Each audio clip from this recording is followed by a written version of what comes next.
What's up, guys? Welcome to the Midnight Channel. This is Cafe LeBlanc podcast number 4, and yeah, thank you guys for joining in today. I appreciate all three of you. Very last minute podcast.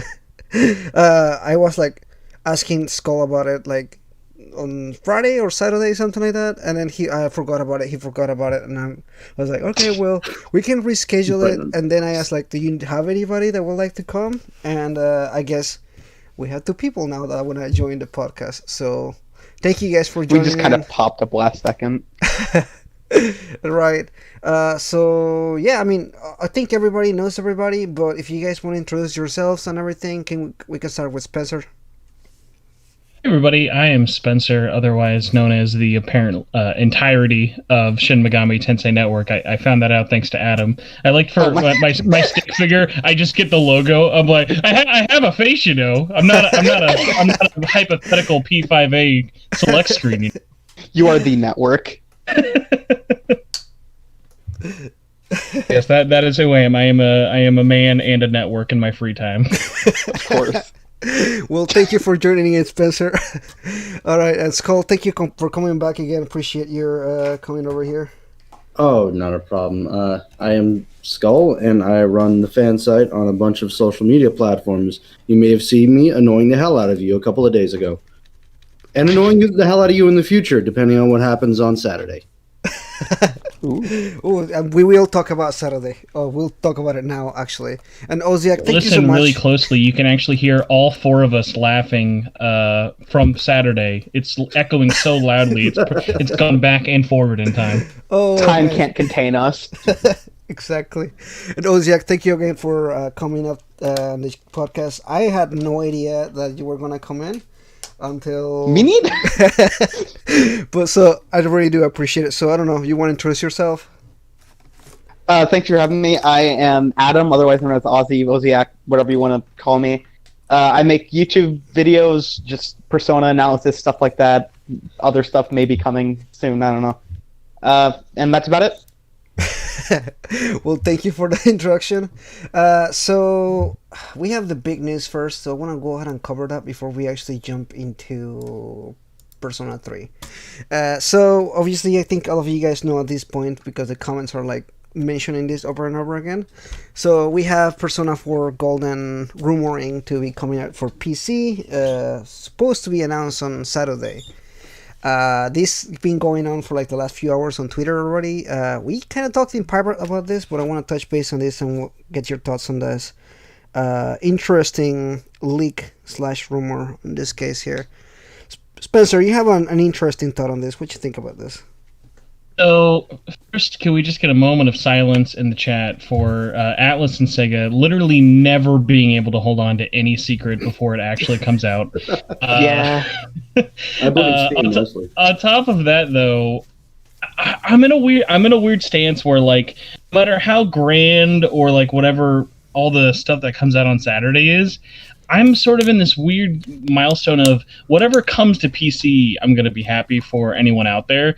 But as someone who is like played almost all of these games, not even almost, as someone who's played all of these games on other platforms that I enjoy more than my computer, they kind of like, it's hard for me to get excited personally, but I know there are so many people out there who just want other platforms to play them on. My worry, and one of the things I've been telling everyone about this, is no matter how cool the announcements are going to be, if they are not specific about every platform it's coming to, like, so let's say they just talk about PC on Saturday, you are only going to hear all of the console babies come out and start whining. Like, so then, like, to think about the minority of the PC players are going to be like, "Yay, Persona 4 Golden!" Everyone's going to be like, "Where's this? What? We needed to break free for everything. You can't break free on one thing."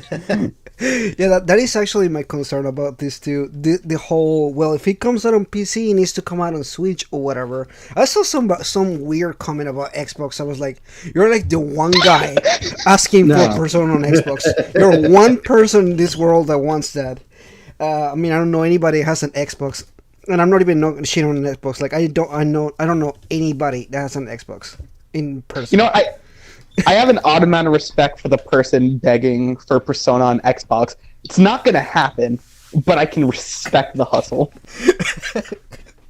That was so weird. All he's played is Arena and Ultimax, and he's just waiting for anything else that'll give him context. It's like those poor Kingdom Hearts fans who played 3 and then had to wait like 2 years to play the rest of the series. Yeah. Oh man. So Skull, what do you think about this? I saw your post on Twitter earlier. I mean, I'm trying to be more like because of the Best Buy leak that happened forever ago. Initially, I was like, okay, let me at least wait because this could be like the most intricate bullshit ever. But then SteamDB just decided to kick me in the teeth and kind of confirmed it. So I'm very excited because I've wanted Golden to be on something other than the Vita forever, and I want, like, Golden is what got me into Persona, so now I can just shove it in everyone's face and just say, play it, it's on Steam. Yeah, that's a good point. What about you, Oziach? I mean, yeah, because Golden, as much as on Vita, it's a pretty good fit for that game. It really is, I'd say, like the only major Persona game that's just kind of stranded on not the most accessible of systems to get your hands on. Like, as much as people want like a P3 port or remake, which I think a port was also like being rumored alongside this.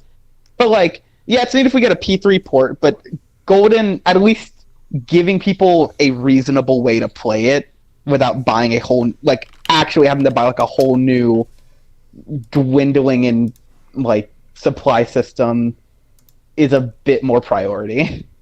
Actually, just as of a week ago, finally got my other admin on my Facebook group to finally get a PS Vita.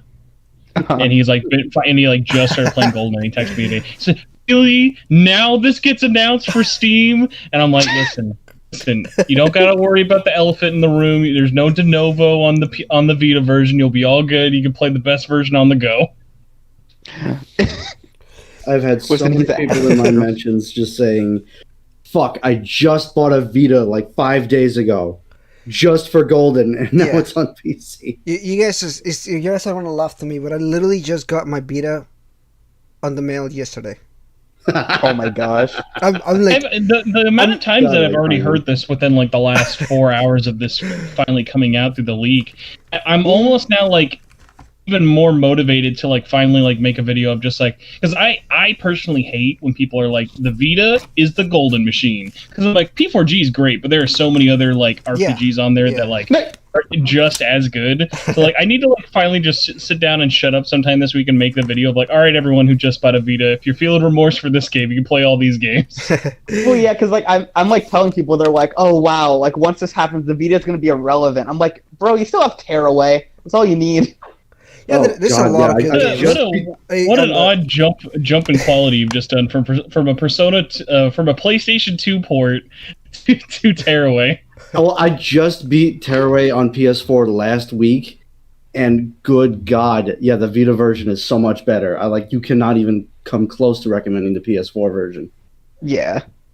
Yeah, I just started Odin Sphere on the PS Vita. Well, I actually do want to mention I do have a PlayStation TV, which I bought for like $25 when GameStop was like selling them cheap. So like this is the only reason why I've been playing like the other games. But I started Odin Sphere because I never played it before, and I know it's Vanillaware, and I like the 2D side scroller thing that they do on their games and everything. So I was like, I want to check it out. I never played this before.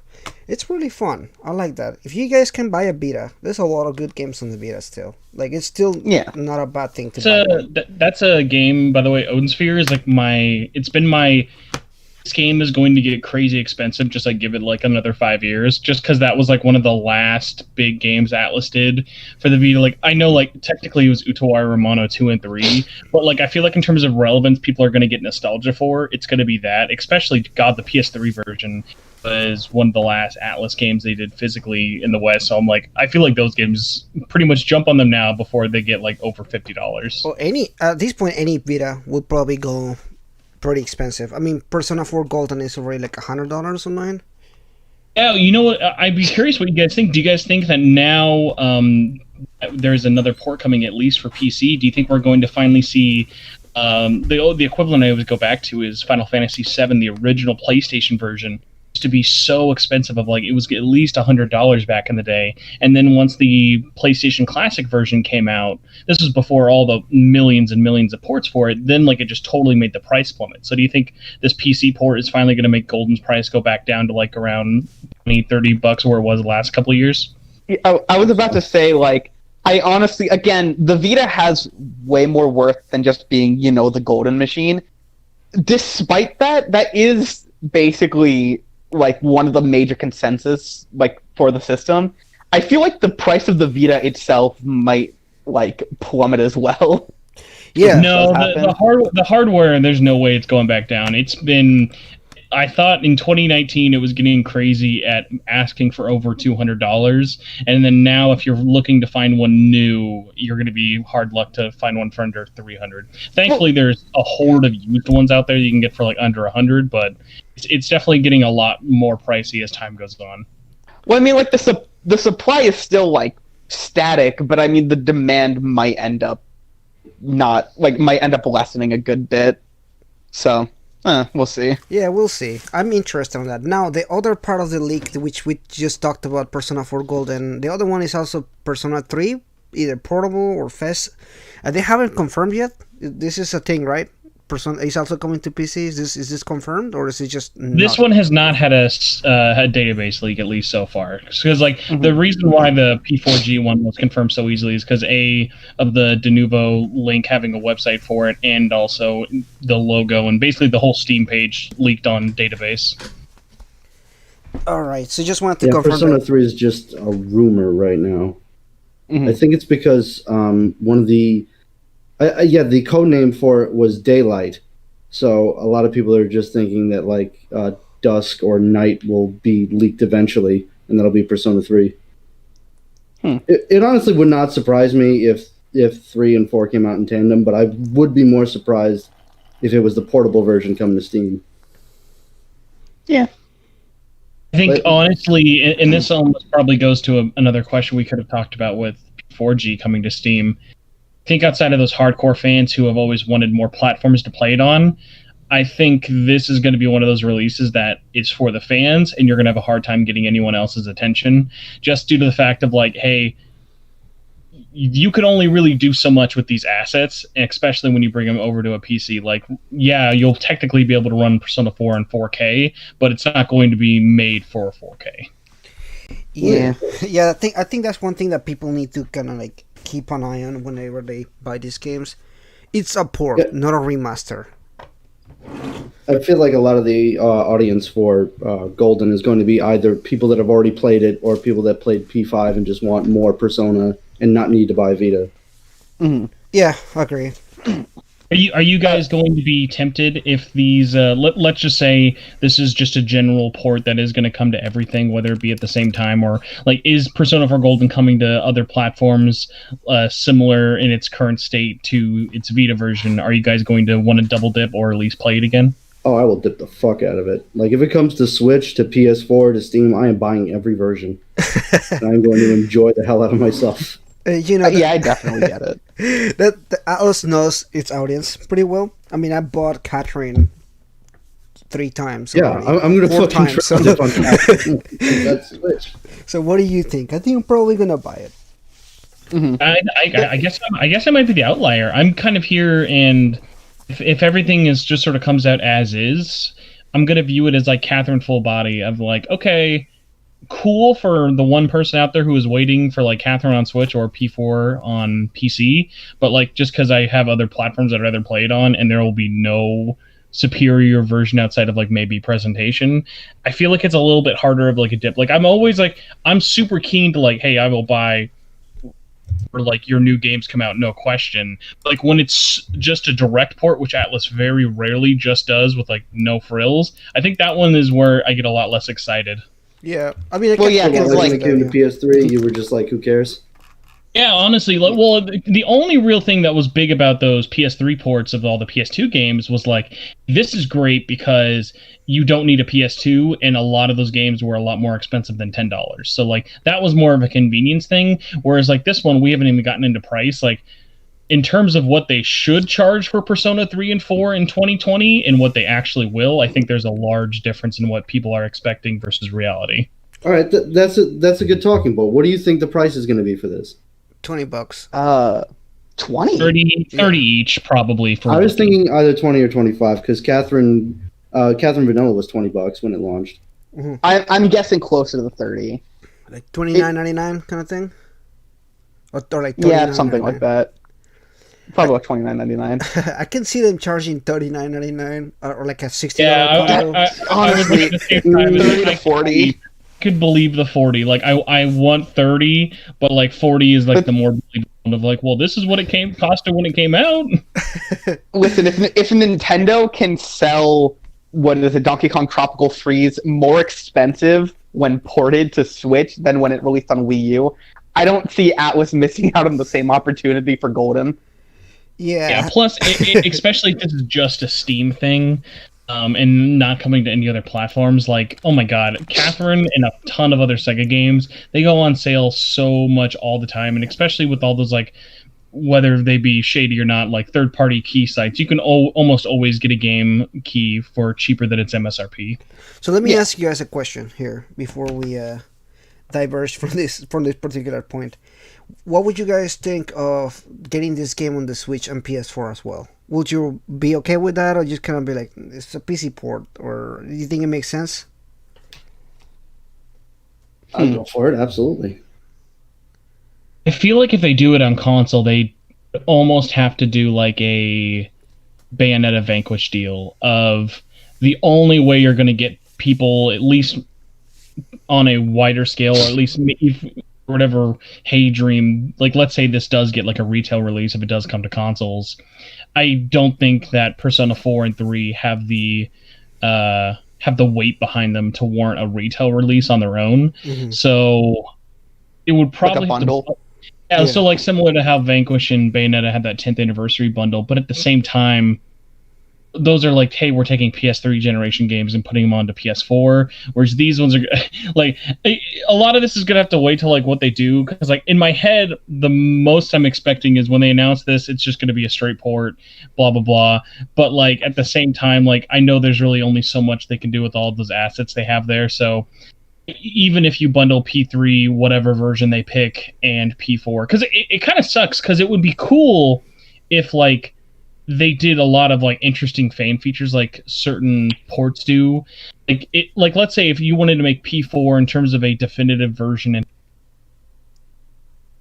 hey, we added in the original voices from the PS2 version if you want to toggle those voices on or off, or Persona 3, if you wanted to be like really crazy, you'd be like, hey, do you want to play P3 Fez with like turn-based combat, or do you want to play it in a visual novel style and can switch? Even like a simple thing of like, hey, we just added in, I mean, obviously these wouldn't be that simple, but would make a lot of people happy. If they just did P3 Fez and added in the portable female route, would make a lot of people happy, and that would be a lot easier of a sell than just saying, hey, here's the same old thing again. But is that time really worth it in terms of development? Because you know all these ports are not being handled in-house in Japan. Mm-hmm. Right, I agree with you. My personal thought is this. These are going to be ports. Almost nothing's gonna be added into them. Like I cannot. You guys know Atlas as well as I do. And if they were to add Yeah. anything, it will probably be DLC. And we joked about this earlier about the answer being DLC, but I mean, like, let's be honest here, it is a possibility. Like, it can totally happen. Well, because I believe in Japan when the answer released, I think it was like a separate disc. Yeah, you could buy them either or. So it was kind of like how Yeah. Dynasty Warriors used to do Extreme Legends back in the day of like, hey, do you just want the add-on disc? So honestly, like, I can legitimately see them like just porting either like P3P or just regular P3 and then selling the answer as a separate product Yeah. as like DLC. Yeah, I mean, I can Just totally sad, see but that. It is. I can entertain it. Yeah, yeah. I mean, it's sad, but that's how Atlas is. Let's just be honest here. We've seen it time and time again.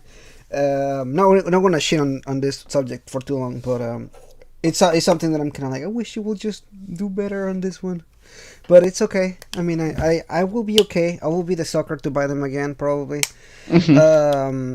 But what I would like, and I know this is many different people disagree on this, but I don't want a port or a remake. I want a remastered. I'm sorry, I don't want a remaster or a port. I want a remake of these games. But I want to talk about the elephant of the room, Persona 1 and 2. Are we ever gonna get anything with them? Do you guys? You know what's sad is those on paper should be the easiest to bring to people. Especially Persona 1, as it already has a P. But it's like if they wanted to, they could really easily. But in terms of what's going to like kind of get a lot of like fan attention, because like I think if they wanted to be like really really grandiose, maybe what like, and this is the super like most believable but best case scenario for the PC gaming show of P4G comes out on Saturday. And then they announce like a little roadmap of like, hey guys, Persona's 25th anniversary is next year, and so we are committed to porting all of these games to PC. And they announce they're going to do a 3, whatever version, 5 Classic because FU, and then Persona 1 and 2 along with like both of those duologies from the PlayStation versions, because it'd be cool to do the PSP versions, but I think there's more nostalgia for a complete version of the PS1 versions. Is it okay if I touch on something that's kind of a related note with that? Go for it. So I know a lot of people are excited for this news on like, you know, anticipating what's going to happen, whether it's going to be like full body on PC, Persona 4 Golden, P3, whatever. I kind of feel bad for all the Atlas fans who are like clamoring to get this information though, because I don't think most of them have ever watched the PC gaming show. Oh my god. I Yeah. don't know how many of you have sat through that. The most exciting thing at the PC Gaming Show will be the announcement of Golden, and everything else will be a challenge to get through. I'm going to be genuinely honest. The PC Gaming Show is one of the most insufferably terrible and most boring things I've ever sat through in my life, and I've watched it 3 times. Oh, I watch it annually because the host is probably the most awkward man at E3. Period. It's very upsetting to just watch him stumble about, and like he's talking to all these indie devs who are just like trailing on whatever trend is going on. And then you have like one popular dev who shows up each year, or just shows a trailer and never actually talks about it. It's just kind of like it's like the dying puppy of E3, except that's the only thing here this year. Oh man. I would say, at least to give it a little bit of some credit, for what it's worth, it's definitely gotten better as time has gone on. But at the same time, I would... Okay, so see, when it comes to like worst E3 show, you're like kind of stuck in the middle. Because like PC Game Show isn't technically really bad, but they don't have an editor, so they're way too long. Like this Saturday's show is going to be like 3-something hours. It's drawn out and just boring. They need a like schedule. on the other side of things, there's the EA Play press conference, which is always terrible, but it only has the saving grace of it being shorter. Yeah, that's the thing, because you have like the happy middle of the Ubisoft press conferences, which are always middle ground and always awful. And then you have Bethesda's conferences, which are like either really good until you think about them, or just really outright bad. It's half damage the control last one and was half really digging bad. yourself deeper. Yeah. That last one in E3 was really bad. I don't. I just Oh my gosh. point it out. What was the app game they announced, like based on like an old MS-DOS game? I forgot what it was. Commander Keen. And Yeah, I got oh my so gosh. heated looking at that fucking stupid mobile game and how just it had nothing to do with Commander Keen. They just needed a name for it. I saw Commander Keen like pop up. I'm like, whoa, this is awesome. They really bring this. Oh, Yeah, the disappointment in your face within like 0.2 seconds of just looking at it. yeah. So I got a question actually for the whole crew here. Let's say whatever is announced is announced. Do they, because unless I'm forgetting, is anyone here primarily a PC player, or most of us pretty much play consoles? Yeah, mostly console. I'd say more Yeah, console console. than PC. I play everything. It just depends Okay. where the game looks better. Do you feel like if PC. if these ports do come to more consoles, is some of that luster going to be taken away because this is the same year as next gen? Nope, No. not for me. A little bit. Well, what do you think, Oziach? I see. It sounds like you have more to say about it. Could you repeat the question? I could have blanked out for a sec. What kind of makes you more middling in terms of having like next gen this year coming out at the same time as these ports, like does it kind of give you a little bit of like less luster to the appeal of it all coming out? Like for me personally, on top of the fact that I'm already not super motivated to play them on another platform just as is, I think on top of it, like, hey guys, the PlayStation 5 is out this year. Do you want to play this PS2 game? Is just going to be like a weird ask. Yeah, it's a bit of like a backtracking. Because another thing is like, if it's on Switch, that's a little different for me. Because I know a lot of people are like, their appeal with the Switch is, it's portable and it's like, it's got whatever Nintendo appeal, so everyone just wants that. For me, the thing that would make that, like, if it came to PS4, I'd be like, eh. Switch, I'd probably be more likely to get it because the Wii U is a very successful console, the Switch is kind of like at a half step in terms of like the console wars.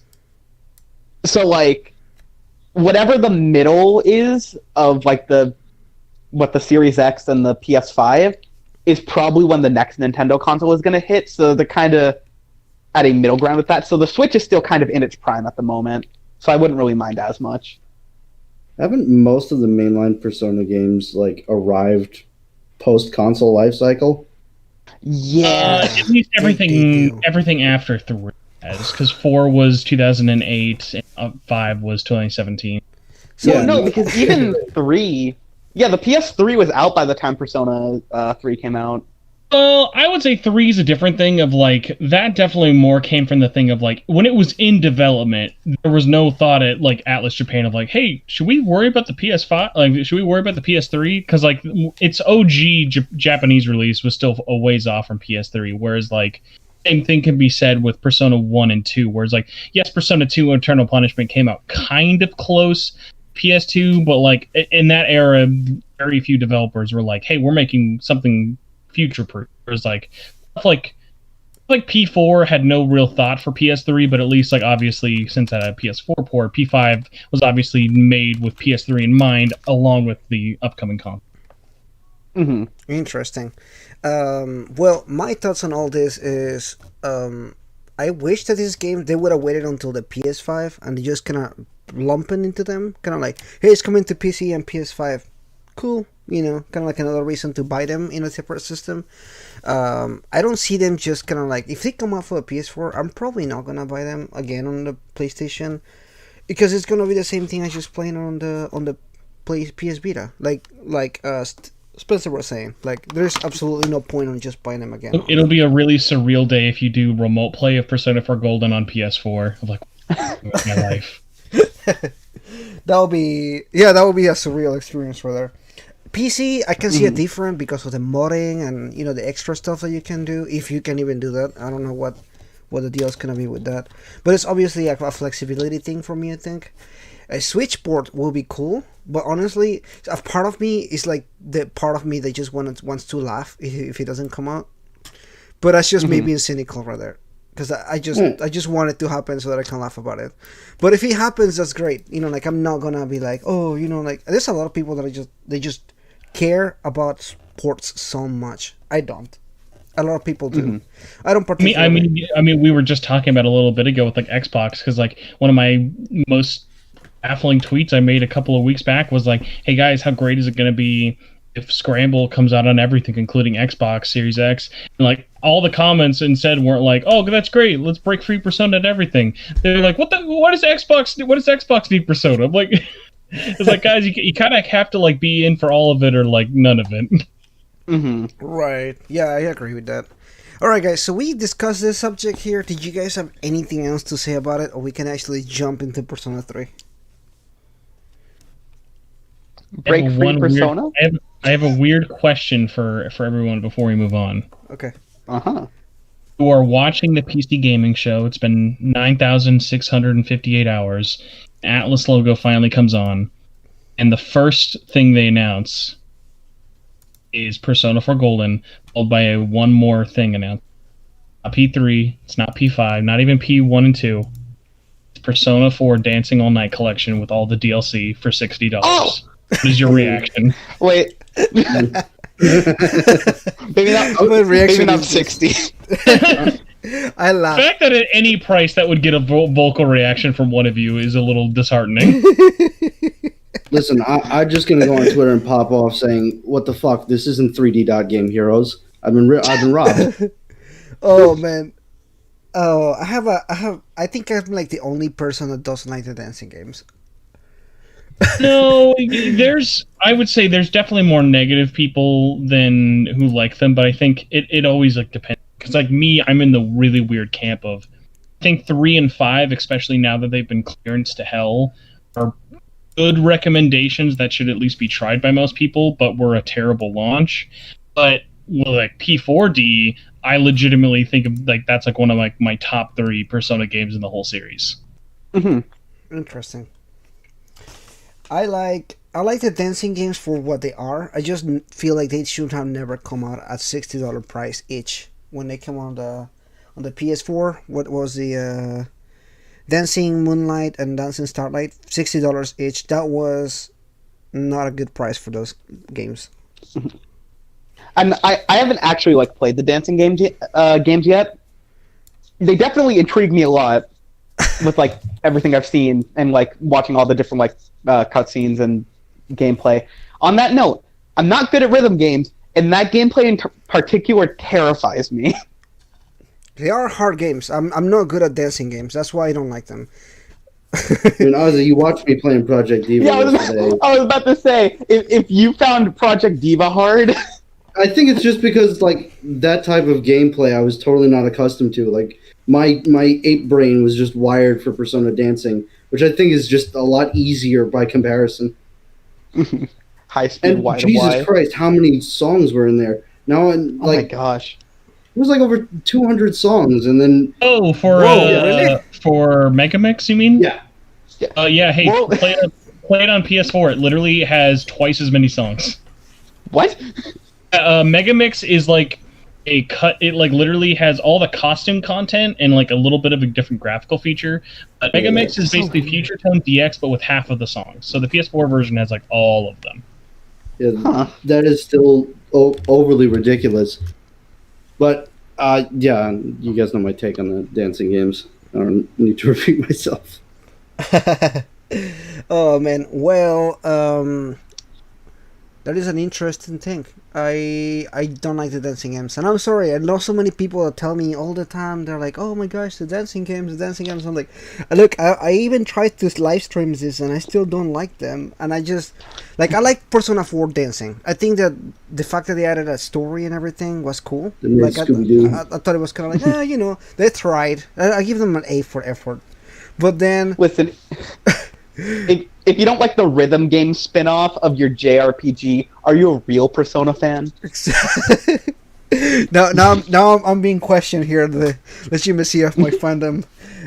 No, I mean, but what I liked about the actual Persona dancing was not the dancing, but it was like the nice interactions and just watching them chat or whatever. Although in the Persona 3 and Persona 5 dancing, you have to dance to unlock those parts. Like you have to do certain things to actually like unlock the rest of the story. And I'm like, I'm so bad at the dancing games, I cannot even unlock like level 7 or 8. I'm like, I can't even finish these games. I'm that's a very nice thing that you would give the quote unquote story of Persona 3 and 5 Dancing the title of story. It's Like not. the fact that they both start by just saying, "Hey, yeah, everybody know as soon as we all wake up from this, nothing happened, so just do whatever you want." Just vibe. Oh, It's man. Elizabeth and Lavenza having an intergalactic dick measuring contest through dancing. I mean, I where's the love lie? explaining. That really is the plot. I love explaining to non-Persona fans how every single spin-off is canon, because it's a ride. You make the most ridiculous shit. So half of these did technically happen, except we're either in dream worlds or we're in like an alternate reality where all of their memories were wiped at the end anyhow. Yeah, it's canon. They So- just don't remember it or ever talk about it. Yeah. And that's the bullshit right there of Atlas. Every game where they forget Persona Q, they forget. What? Why? It's Purgatory. You're gonna make them remember Purgatory? Exactly. I mean, spoilers, but okay. It's hard to wrap that in terms of reality. They all just had a shared dream where they were in Purgatory. Yeah, I was. You know what the people sad part that about lived Persona 3 3 years Dancing is that once it was all done, everyone woke up except Minato.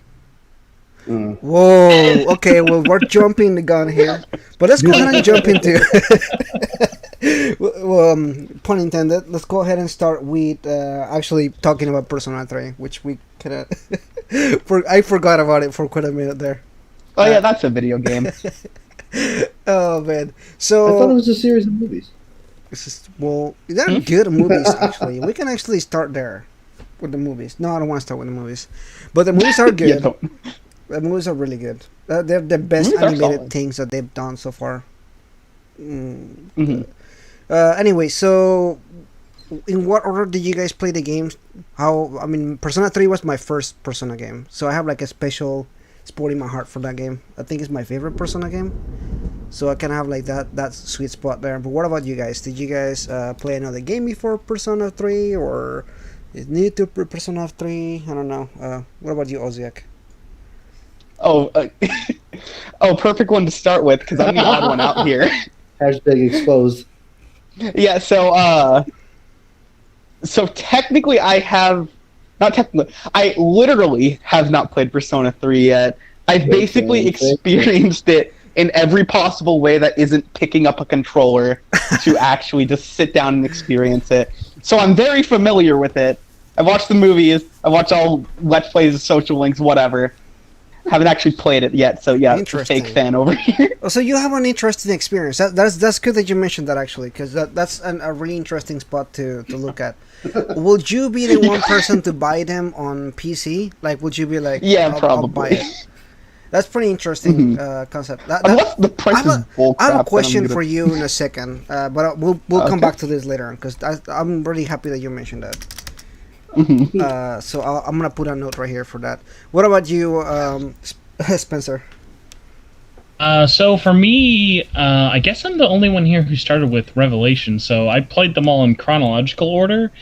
I had for the longest time actually played. What was it?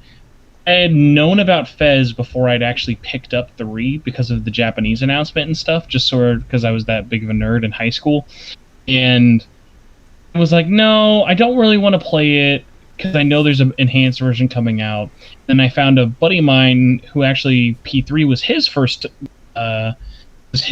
entry in the series, and I went over to his house and checked it out, and I saw how big of a departure it was from the first 2 games, and I was like, oh wow, like okay, I'm a little bit more interested, but I'm gonna hold out. And then he pulled out his day 1 edition, and he was like, oh yeah, look good, it came with like this little art book and stuff, and I was like, okay, I'll buy it now.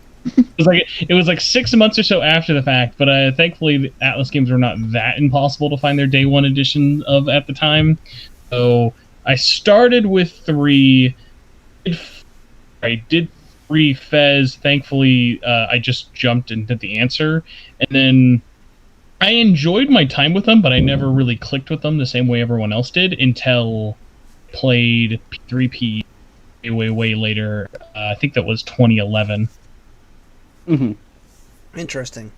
I think now that you mentioned that, I bought Persona 3, the original one, and then Persona Fest came out like 2 weeks later, and I was like, well, I'm not buying that, and I bought it, and and then I played it, and I was very upset that I had to buy it again. But I had a lot of conflicting feelings about the answer, which I want to talk about in a minute.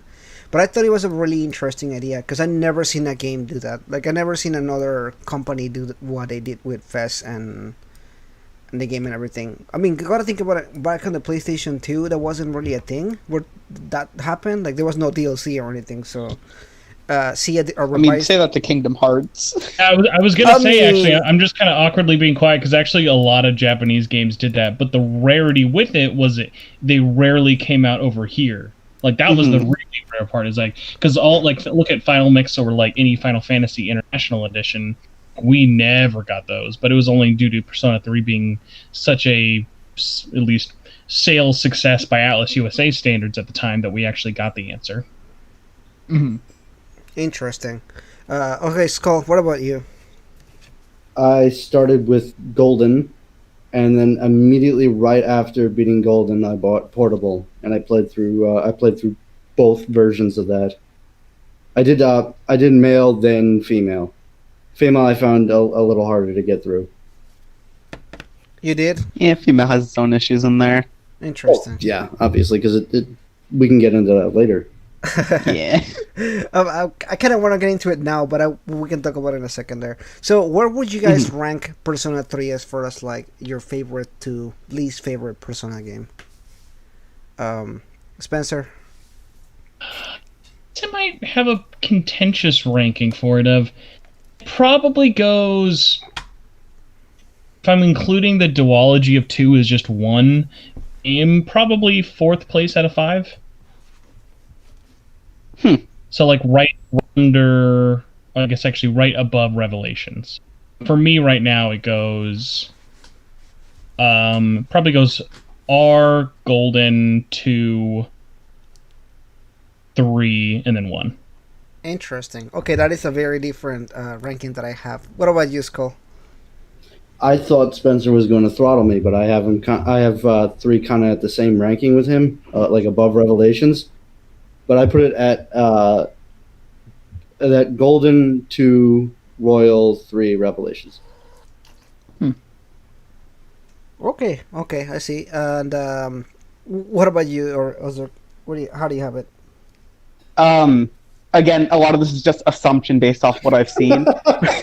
From what I predict my rankings will be, I'm guessing it'll be Royal, then the 2 duology, then 3, then 4, then Revelations. Interesting. Okay, so we all have a very different look at it. Let's see. Mine is Persona 3 and 2 are tied on number 1. And we're just talking about stories, not gameplay or anything like that. It's a 3-way tie. Yeah. So, yeah, I guess you can say a three-way call. But I think Persona 2 was like one single game. So Duology and Persona 3 on the first spot. Then I have Persona 5. Then I have Persona 4, and then I have Revelations, which I think I don't know. I just really don't like the gameplay for the 1 and 2. It every time that I try to go again and play them, I'm kind of like, man, I just don't like them. And I know the people that do, and then some people that don't as well. So I don't feel so awkward about it. I don't see many defenses for Persona 1 specifically. I see a good amount of people who like 2's gameplay, though.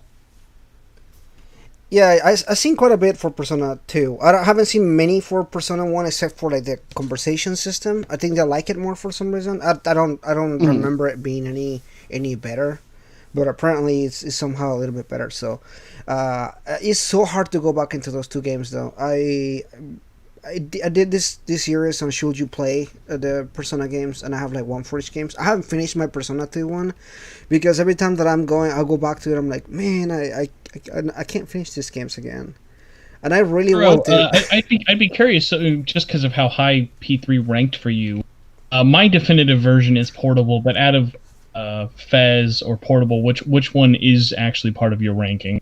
To pick like which is your version. Oh, that's actually really interesting. You asked me that. I'm super conflicted about this. I like mostly everything about Persona Portable because let's be honest, it improves so much from Fez. When it comes to the actual social links, Persona 3, the original, was really rough on the social links, and they kind of fixed that on Persona Fez, then revamped it again on the Portable. So I like Portable better because of that kind of stuff, but Fez I think is a little bit better when it comes to like the actual movement and the cutscenes and everything else. But I think Portable is gonna be my better edition of it, to be honest. Especially because I was doing a let's play for Fez like not long ago, like a month ago, and I forgot that story wise, the beginning of the story, Junpei and Yukari don't approve of you of kind of like being the leader, especially Junpei, who's been a dick about it for like the first like 10 hours of the game. So what they did with the AI is, even if you set it at a support or something like that, Junpei will still ignore your orders. AI wise, the game is made like that. So I was fighting a certain boss, and it was just like a mini boss on the tower, and I needed to be healed, and he will continuously not heal me, like on purpose. Like I have him set up in support, he will still be attacking, and I was like, you know what, forget it, I'm gonna play Portable. And I did that. I continued the game from there on Portable because that frustrated me so much, and I don't even remember how I finished Persona Fest because that was a big deal for me back then. I remember that, but somehow I pulled through it. You obviously work around the gameplay. Like there's always you know ways to do it, but man, that first like 5 hours of Fest are torture. Mm-hmm. I don't know, Spencer. What do you think of that? What do you think is a better, superior version of Persona? And a lot of the things that you say, I definitely mimic for sure. It's just one of those weird ones for me of like, it's why a lot of new fans have a harder time going back to old versions, except with this one of like, that's what kind of splits P3 fans down the middle in a weird way of like that original version is still there, but they did make such an improved, different version of like Portable.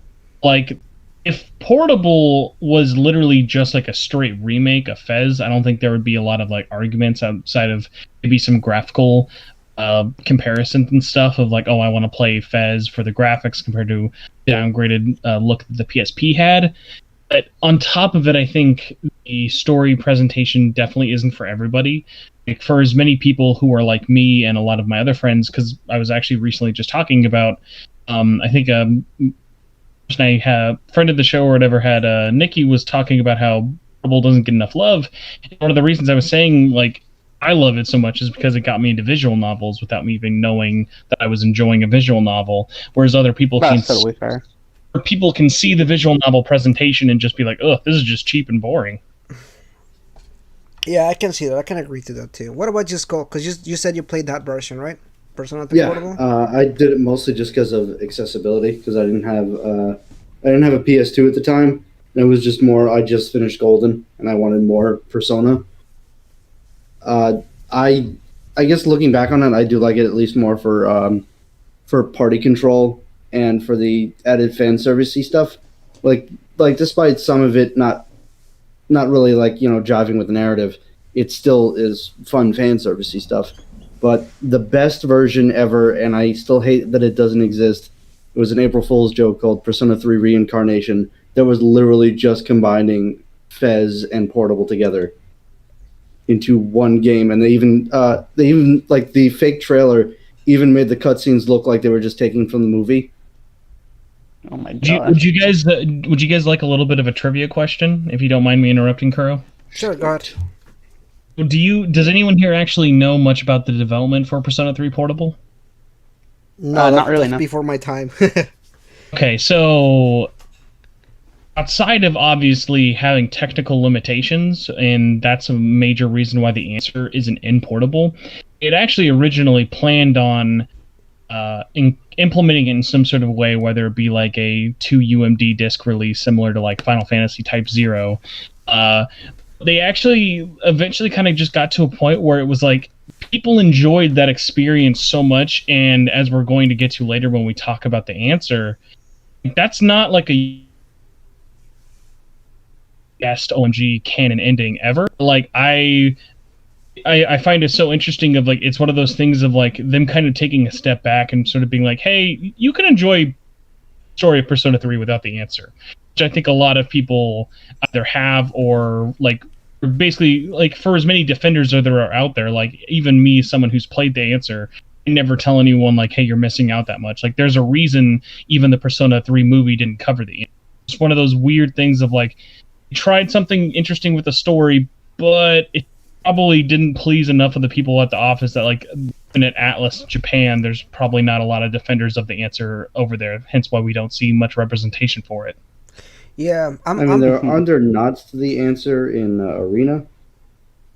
Well, yes, in terms of like how it's going for it, but like in terms of like never touching it with P3P or in the big one, especially being with the movie. Like when the movies ended, everyone was like, after movie 4, the staff got interviewed and like, oh, are you going to do movie 5 for the answer? And they're like, nope, I don't need to. which is even more funny because the big box set that if you bought the first collector's edition for movie 1, it's like it looked like it would hold 5 movies, and by the time they finished, you're like, no, just put a little booklet in there. You don't need that. The black robot's really dumb. Don't worry about it.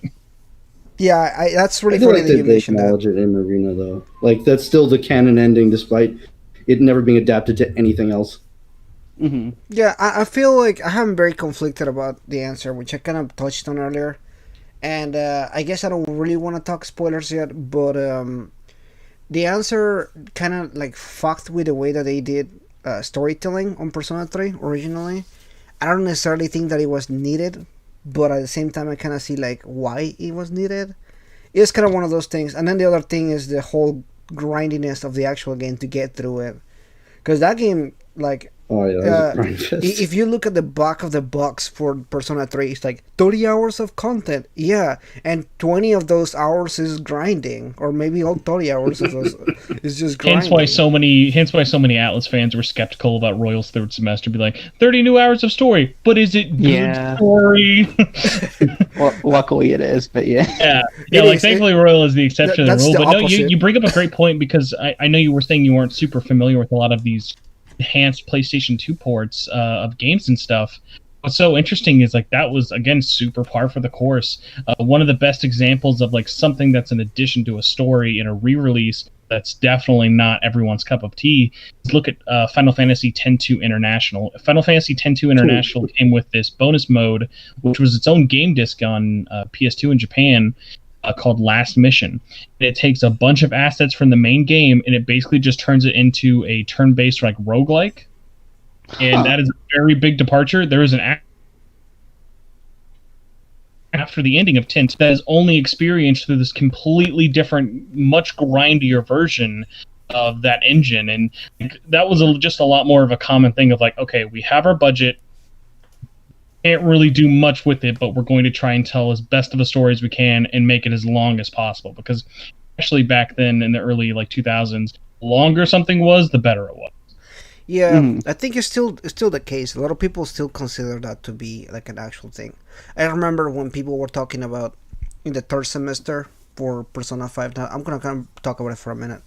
I saw a lot of people that complained that it was too short of a dungeon, or a little bit too short for an edition. I'm like, that seemed like a good deal for me. Like, I didn't think it was too long or too short. I think it was a good length. Because I remember originally Persona 5, by the time that I got to the final boss, I'm like, man, this game is just dragging. I don't know what you guys experienced. What was that? Just kind of comparing it to the answer. Oziach? I guess for me, like, I've talked to Spencer about this a little bit, but for me, when I got to the end of P5, I didn't really feel that much slowdown. I was pretty invested throughout. Mm-hmm. There's kind of a split there from what I've seen, because people either really love that ending or really hate that ending. Are you talking about There's Royal? absolutely no middle ground. Are you talking about Royal or Vanilla? Because I was talking more like, I guess, the Mementos depths, because when you get to Royal... Got it. Yeah, when you get to Royal, I've seen generally more people are like, no, yeah, that's pretty good. For the most part, people seem to be enjoying the new content and how it kind of keeps up pace. Yeah, it's Give it a certainly year, people will hate it. it's certainly a big difference, a big departure from what I expected from a remake. I'm sorry for the third semester, but I think it was good. I think it was a good change there. I think it was different. And I don't want to talk about. I don't want to make this about P4R because like, we literally talked about it for 5 hours the other day. That was the other podcast with Spencer and Skull. That was like 4 hours and 45 minutes or something like that. It was a while. So it was a long podcast, but just kind of comparing it to the answer because again that's kind of like the clear example because Golden really didn't do this. Like, sure, they added some extra stuff and everything we can talk about too. Yes, But, Golden's more in the middle, I would say, in terms of reception of like Marie's dungeon. It's a lot more work to sort of get to. There's obviously not a big skip to getting there. The people who have been to Marie's dungeon usually tend to view it as either be too much of a slog or just kind of like it didn't really add a lot to the experience. I'm in the middle of like I enjoyed it for its story contextualness, but like didn't insult me as much as the answer did, but it also was far from like feeling like a well worth addition. But like obviously in terms of all the things that Golden added to the list, I think most people honestly forget that Marie had a dungeon. yeah, I honestly do most of the time when I'm talking about Persona 4 Golden or even thinking about the dungeons. I'm not actively thinking about her dungeon. I just think of her like a small DLC or add-on or whatever. It does add to the story, but it's not really again like a big add-on or something. Like it didn't. But is it a change my experience. meaningful addition? That can be argued. You know, I'm in the weird sense of like I actually love the new ending that Golden have. Like the way you get there isn't like it's sort of messy in terms of how it gets you there, but I at the very end like I do like Golden's new ending.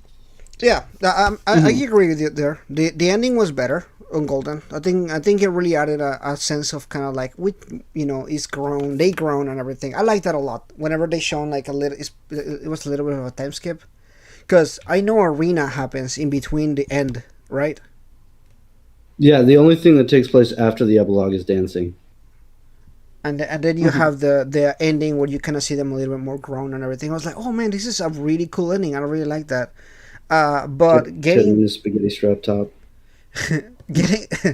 oh man, it's really funny kind of seeing everything now. I want to talk about that, but it's spoilers, so I don't know many people who have played Persona 4 Golden, especially with the news and everything. So I don't want to talk about it too much. We'll talk about it again next week. More people will play by then. We'll talk about it then. They'll have finished the entire game. What's that? Don't underestimate Steam players. They might have finished the entire game by then. Oh, dude, yeah, for sure. Don't estimate Persona players. They can beat Royal in 4 days. I mean, have you seen anybody beating 4 days?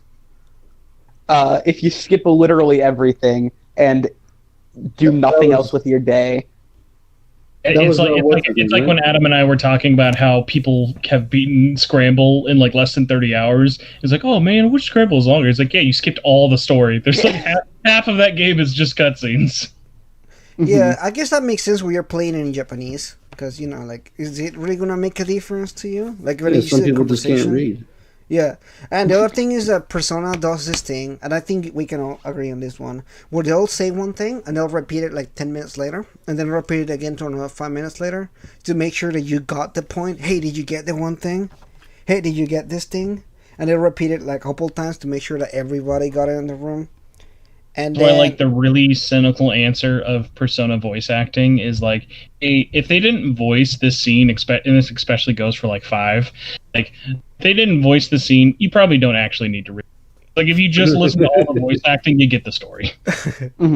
Right, that's true. All right, so going back to Persona 3, because we already kind of like lost train over there. What is your favorite social link and your least favorite social link? Spencer, what do you think? Ooh, so I'm in a weird camp of like, I'm gonna pick the same person. But you're gonna most favorite were Akihiko, and when I first played the story as a male, I was like, okay, Akihiko like has an interesting potential. I feel like they never really sort of sold him on his goofy deliveriness. Then when I finally ended up doing my playthrough as a female protagonist, my first playthrough as a female protagonist for Persona 3 Portable, I just I stuck to Akihiko Social Link like glue. I thought it was like very well written. I was really, really liking how him and the protagonist bounced off each other way, way, way more than originally. Interesting. What about you, Skull? Who's your favorite? Who's your least favorite? Oh, that's simple. Akinari for my favorite, and then least favorite is the Gourmet King. Because the Gourmet King is a prick through like most of his social link. And Akinari, I just want to hug him before he dies.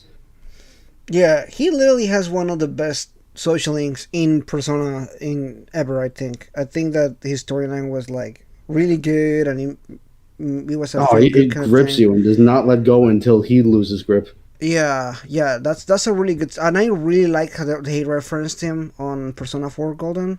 Yes. Oh, I love his that. book was able to get published and his dream came true. Yeah, I was like, wow, this is such a good social link. I really like that, and when I saw it again, I was like, yeah, this is good.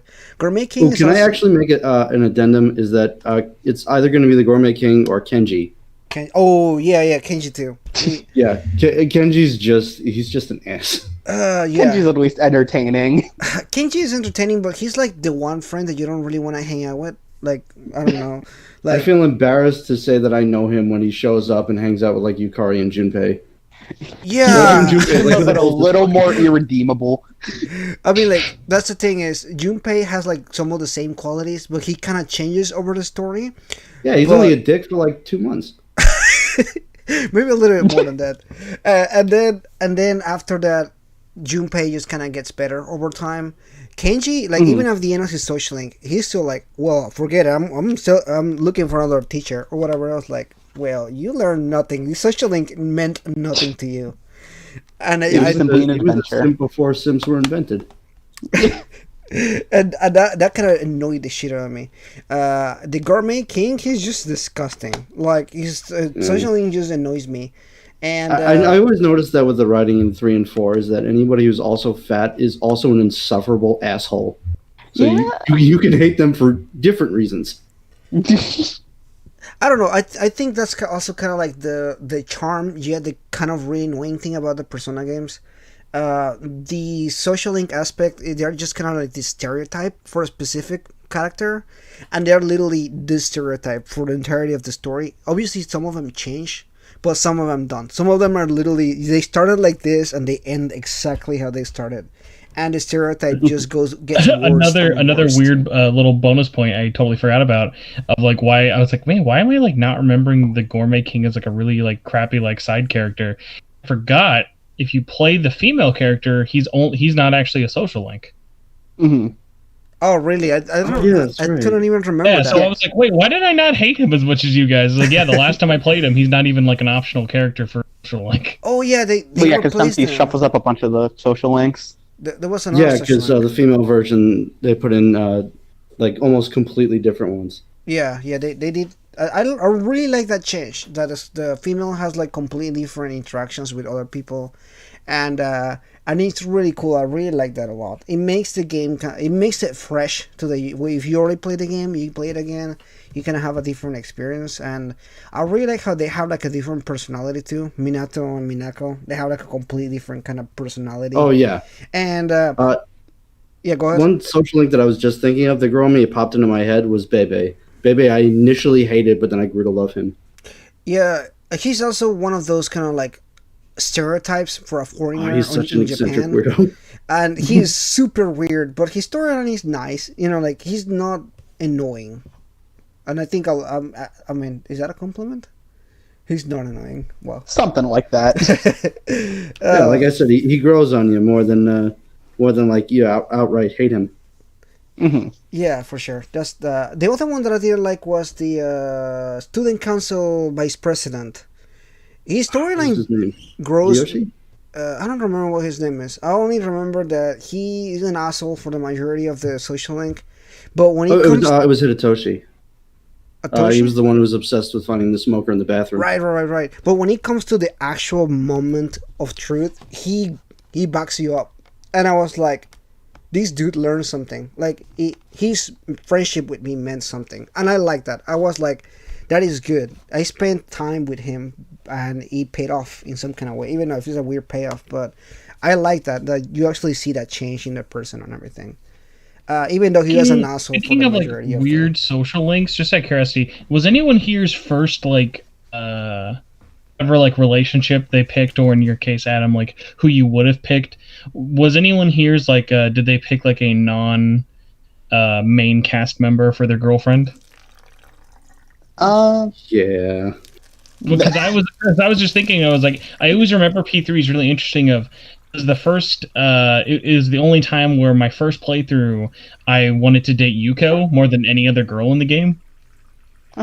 So she was adorable.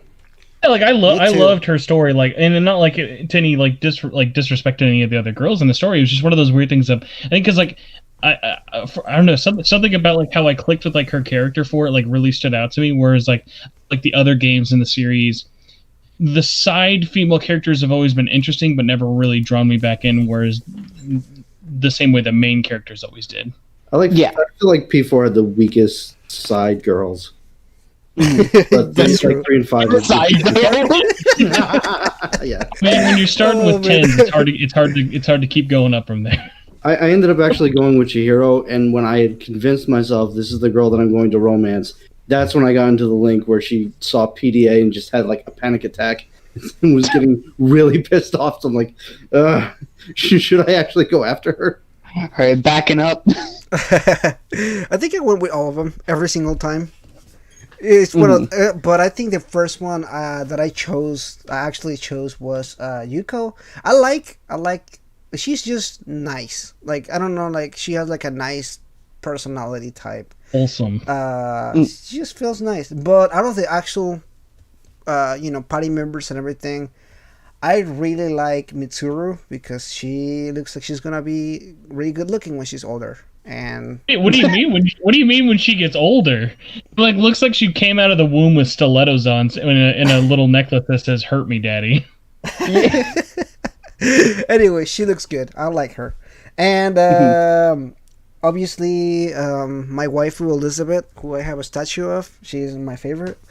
And I just love how adorable she is. She's like my waifu in old Persona games. I don't know. Everybody can fight me on this one, but I like her. I love Elizabeth for her quirkiness, and especially in like her other appearance. I think like Elizabeth sort of suffers in a weird way of like, she's in a vanilla P3, has like okay moments, especially with the additions that Fez and other games in the series like added to her characterization. I think she becomes a lot better.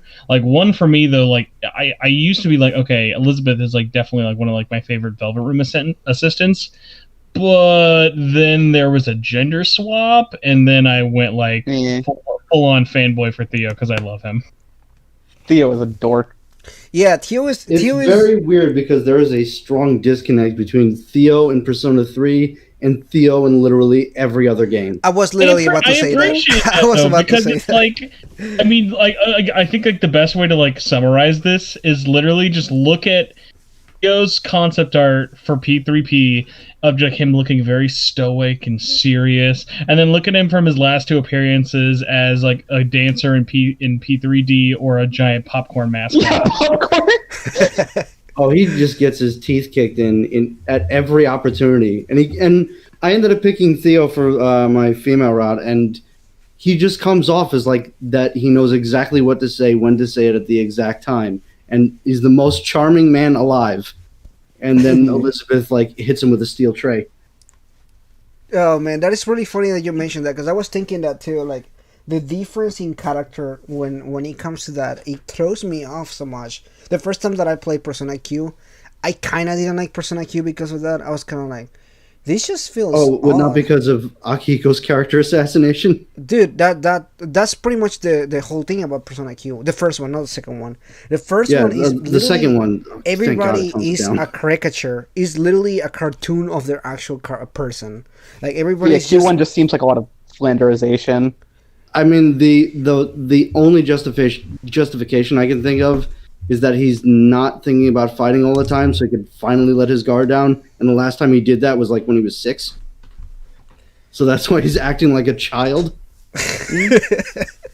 Oh man! No wonder they didn't remember anything. They clearly had brain damage the entire time. I mean, they kind of do. They give me brain damage. I don't know. Persona Q is like the one game that the first time I was like, I'm not sure I like this game too much. But then Persona Q2 came out, and I was like, man, they fixed so much in actually storytelling and everything. It's just a completely different.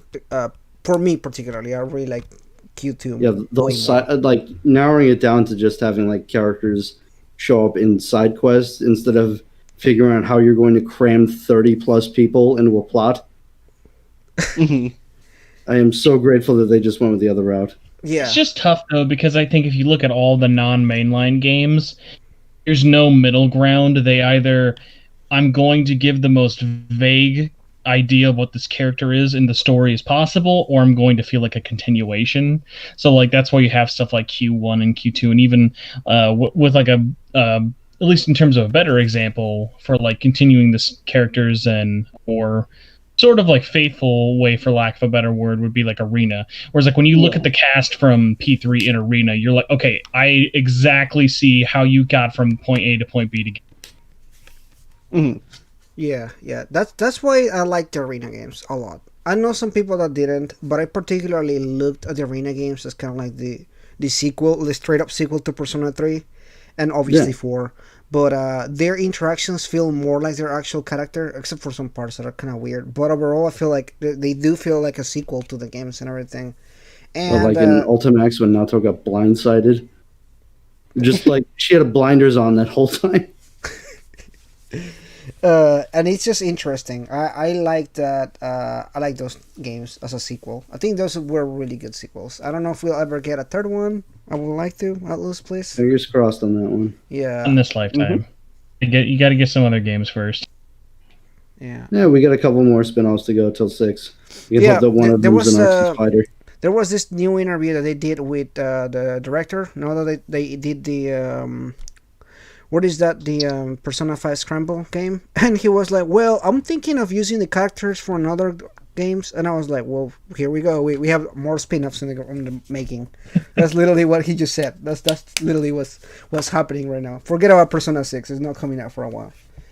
I mean, he's hopeful for it. I don't think he outright confirmed anything, but who knows what that means about Atlas. He secretly put a little asterisk next to it that said, actually just plays Blue Battle Season. I mean, I'd take it. I mean, it would be the worst writing imaginable for the Phantom Thieves, but hey, it's a fighting game. I'll take what I can get. I that's guess still the worst writing ever I've seen for those Persona characters with those Blaze Blue stories. Oh shit! Don't even bring that up. I'm so mad at acting that like game. Clowns and Yosuke yelling for everyone to stop. Just think, by the way, that's like the last, like, whereas like in my head canon, Dancing All Night is like the last time you see like those characters, and Ultimax is the last time you've really like seen the P3 characters. And if you like squint hard enough, you're like, oh god, they did bring back the voice actors for Cross Tag Battle, but I just couldn't be bothered to listen. Oh wow. I didn't even bother with that game. I bought this game for like $4, and I haven't even bothered like playing much of it. I mean, it's fun. It's not a good fighting game, but it's fun. If you have to put that many F's in front of fun, I feel like you could spell fine with that many F's for it. Like, I think a good testament to like that game's legacy is that it turned 2, and outside of people dunking on it in official PR, no one mentioned it. Yeah. Yeah. I mean, at least we got Adachi and Ruby Rose together. I mean, that was an odd combination that I did appreciate. I told Arc System Works, I got on the phone and I told them, have an OC character that is one of the best, most underused Persona characters of all time with Sho. He is not in that roster, boggles my mind. I'm still confused as to why Rise never showed up. It's all probably, all those character choices were all probably like a popularity contest, which is like, Rise is popular, but she's not like in the grand scheme of things, like even people like Teddy and Adachi outweigh her by a lot. I figured it was initially just going to be all Arena characters, but once like Adachi showed up, I was like, okay, where's the last one? Yeah. Just give me one more, and then we're okay. The Yeah, last one never showed up. I don't have a lot to say about that game. So, Hmm. I wish that they would come up from with an arena again. I want to bring that back to that because I really like that a lot. So let's go ahead and jump into spoilers with Persona 3. Can I bring it back over there because I forgot about it Shoot. again? I keep doing this, but I'll just forget about it and we'll just continue to talk about something else. Hmm. But Persona 3. So spoilers happen. So if you haven't played the game Persona 3, we're actually gonna discuss spoilers now. So just want to give a warning to everybody watching or listening, I guess. Uh, Should s- we? Are we doing full E3 and answer spoilers, or just doing vanilla endings? uh, I we'll mean, I we'll figure if we're going for like the arena games, it's kind of both. okay. Oh yeah. Mhm. We'll do Persona 3 first, and then we'll give it some time. We'll talk about Arena in a second too. Yeah. Uh, I did forget to mention this before. I'm not going to go too deep into it, so we can move on. But yeah, for my favorites and least favorites, uh, for favorite, absolutely Yukari. Just I'm gonna rep her real quick. what None, you none of you give carry? her the respect she needs. But I love Yukari. And then least favorite, though it's not the worst one. Fuka's character in that game insults me because they somehow made her infinitely better in the movies. Oh yeah, that's true. Yeah, the I mean, movie depiction of her is she very. she is already pretty good in the actual social link, but there's a big thing in disconnect in Persona 3. There is this issue with the social links where their storyline is really good or so, kind of okay, but they have like almost like a personality thing where they actually kind of evolve, and then they regress when you have the actual game. And I'm like, what happened to Mhm. your character development? What happened to Yeah. your courage? Like you literally gained courage through our social link, and you were doing so good, and now you can understand Especially that for over when it's yourself. something like, do you think it's weird for a girl to like computers? Crazy. That game did not age well at all. When you do when you checked out I think it's so Maya's expensive. social link in Persona Yeah. 3, that and you look at the text lingo from like 2005, and you're like, oh my gosh, this is so bad. This is giving me nightmares. Hmm. That was also one of the funniest moments too. When I was doing my playthrough, I kept making fun of it. At some time, I was like, I used to text like this. What happened? And I was so The best embarrassed. bygone era. Oh, I guess if we're talking about spoilers, I less of a question for you guys and more of a statement. Sure, go ahead. Just want to say of as I was doing research for this episode, just one of the things I will always give such a big shout out to P3 for is actually having the balls to not just kill a character, but like make death actually matter through the story. Like, when I was going through Mhm. everything and like all of those deaths, whether they be on the good side or the bad side, have such like a gravitas for so many different reasons. It's even though like I say like the game ranks like fourth for me or whatever, like every time like even like get to that end credit song, like it's just hard for it not to like hit you with like those emotions of like thinking about everything, or even just something like Shinji's death, of like not even his death. Like what's funny is when I think of like Shinji's death, I actually always think of the confrontation between Ken and Shinji first before the actual like fatal Yeah. bullet. Hmm. That's That kind of, as much as I love P5, that does kind of remind me of like, even though the themes weren't about like death, the fact that they have the gall to fake Ryuji's death and then immediately bring him back, and then he gets beaten up for almost dying. It's like a double slap to the face. It's so fucking tone deaf. yeah. You know Where that it's like you could have taken the risk to actually leave that impact, because he has like a full arc there, and it's a super impactful scene. And he comes back, and you're like, oh, okay. And then they beat him up. It's like, okay, why?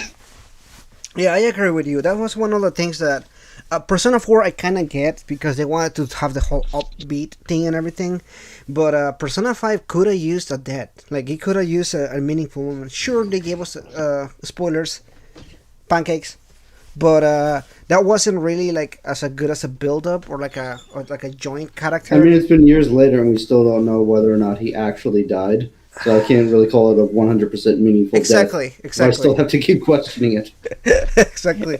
But Persona 3 does this so well where, sure, it's in the box, and sure, they mention it over and over again, Memento Mori, the theme of the game, you remember you will die, but you don't really buy it until people actually die in the game. And I think way before Shinji died, I had this feeling. I was like, man, like, it would be interesting if somebody in the party actually died or something, because it starts to get really dark. The game like starts like really happy, and like things are going on and everything, and then like it progressively starts getting darker and everything. And then when you see Jesus with a revolver showing up, I'm like, this game is interesting. And it's like not something that I expected at all.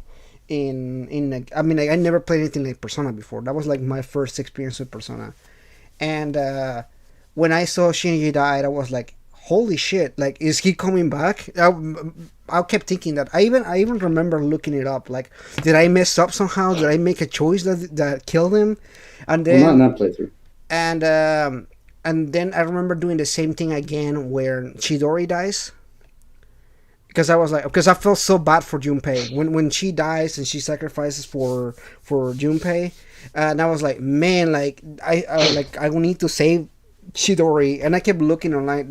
I remember that was like something that, like, a spoof kind of thing, like people were making videos on and everything, like how to bring her back or whatever, or like how to save Shinji. But that was like before the PlayStation Portable, like in the PlayStation 2. I remember. Like, I hate the fact that both of those are possible, though. Yeah, I mean, not the male playthrough. Yeah, like in vanilla, no, but like, and you can't do it in the same game, which I guess is silver lining. Because yeah, you can bring back Chidori and Fess, right? Not in Fess. Yeah, you just have to encourage Junpei. And I'm sorry.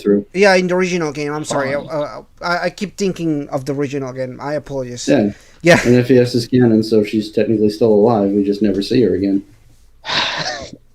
Technically. Yeah. Technically. She's dead to me. She's dead to me.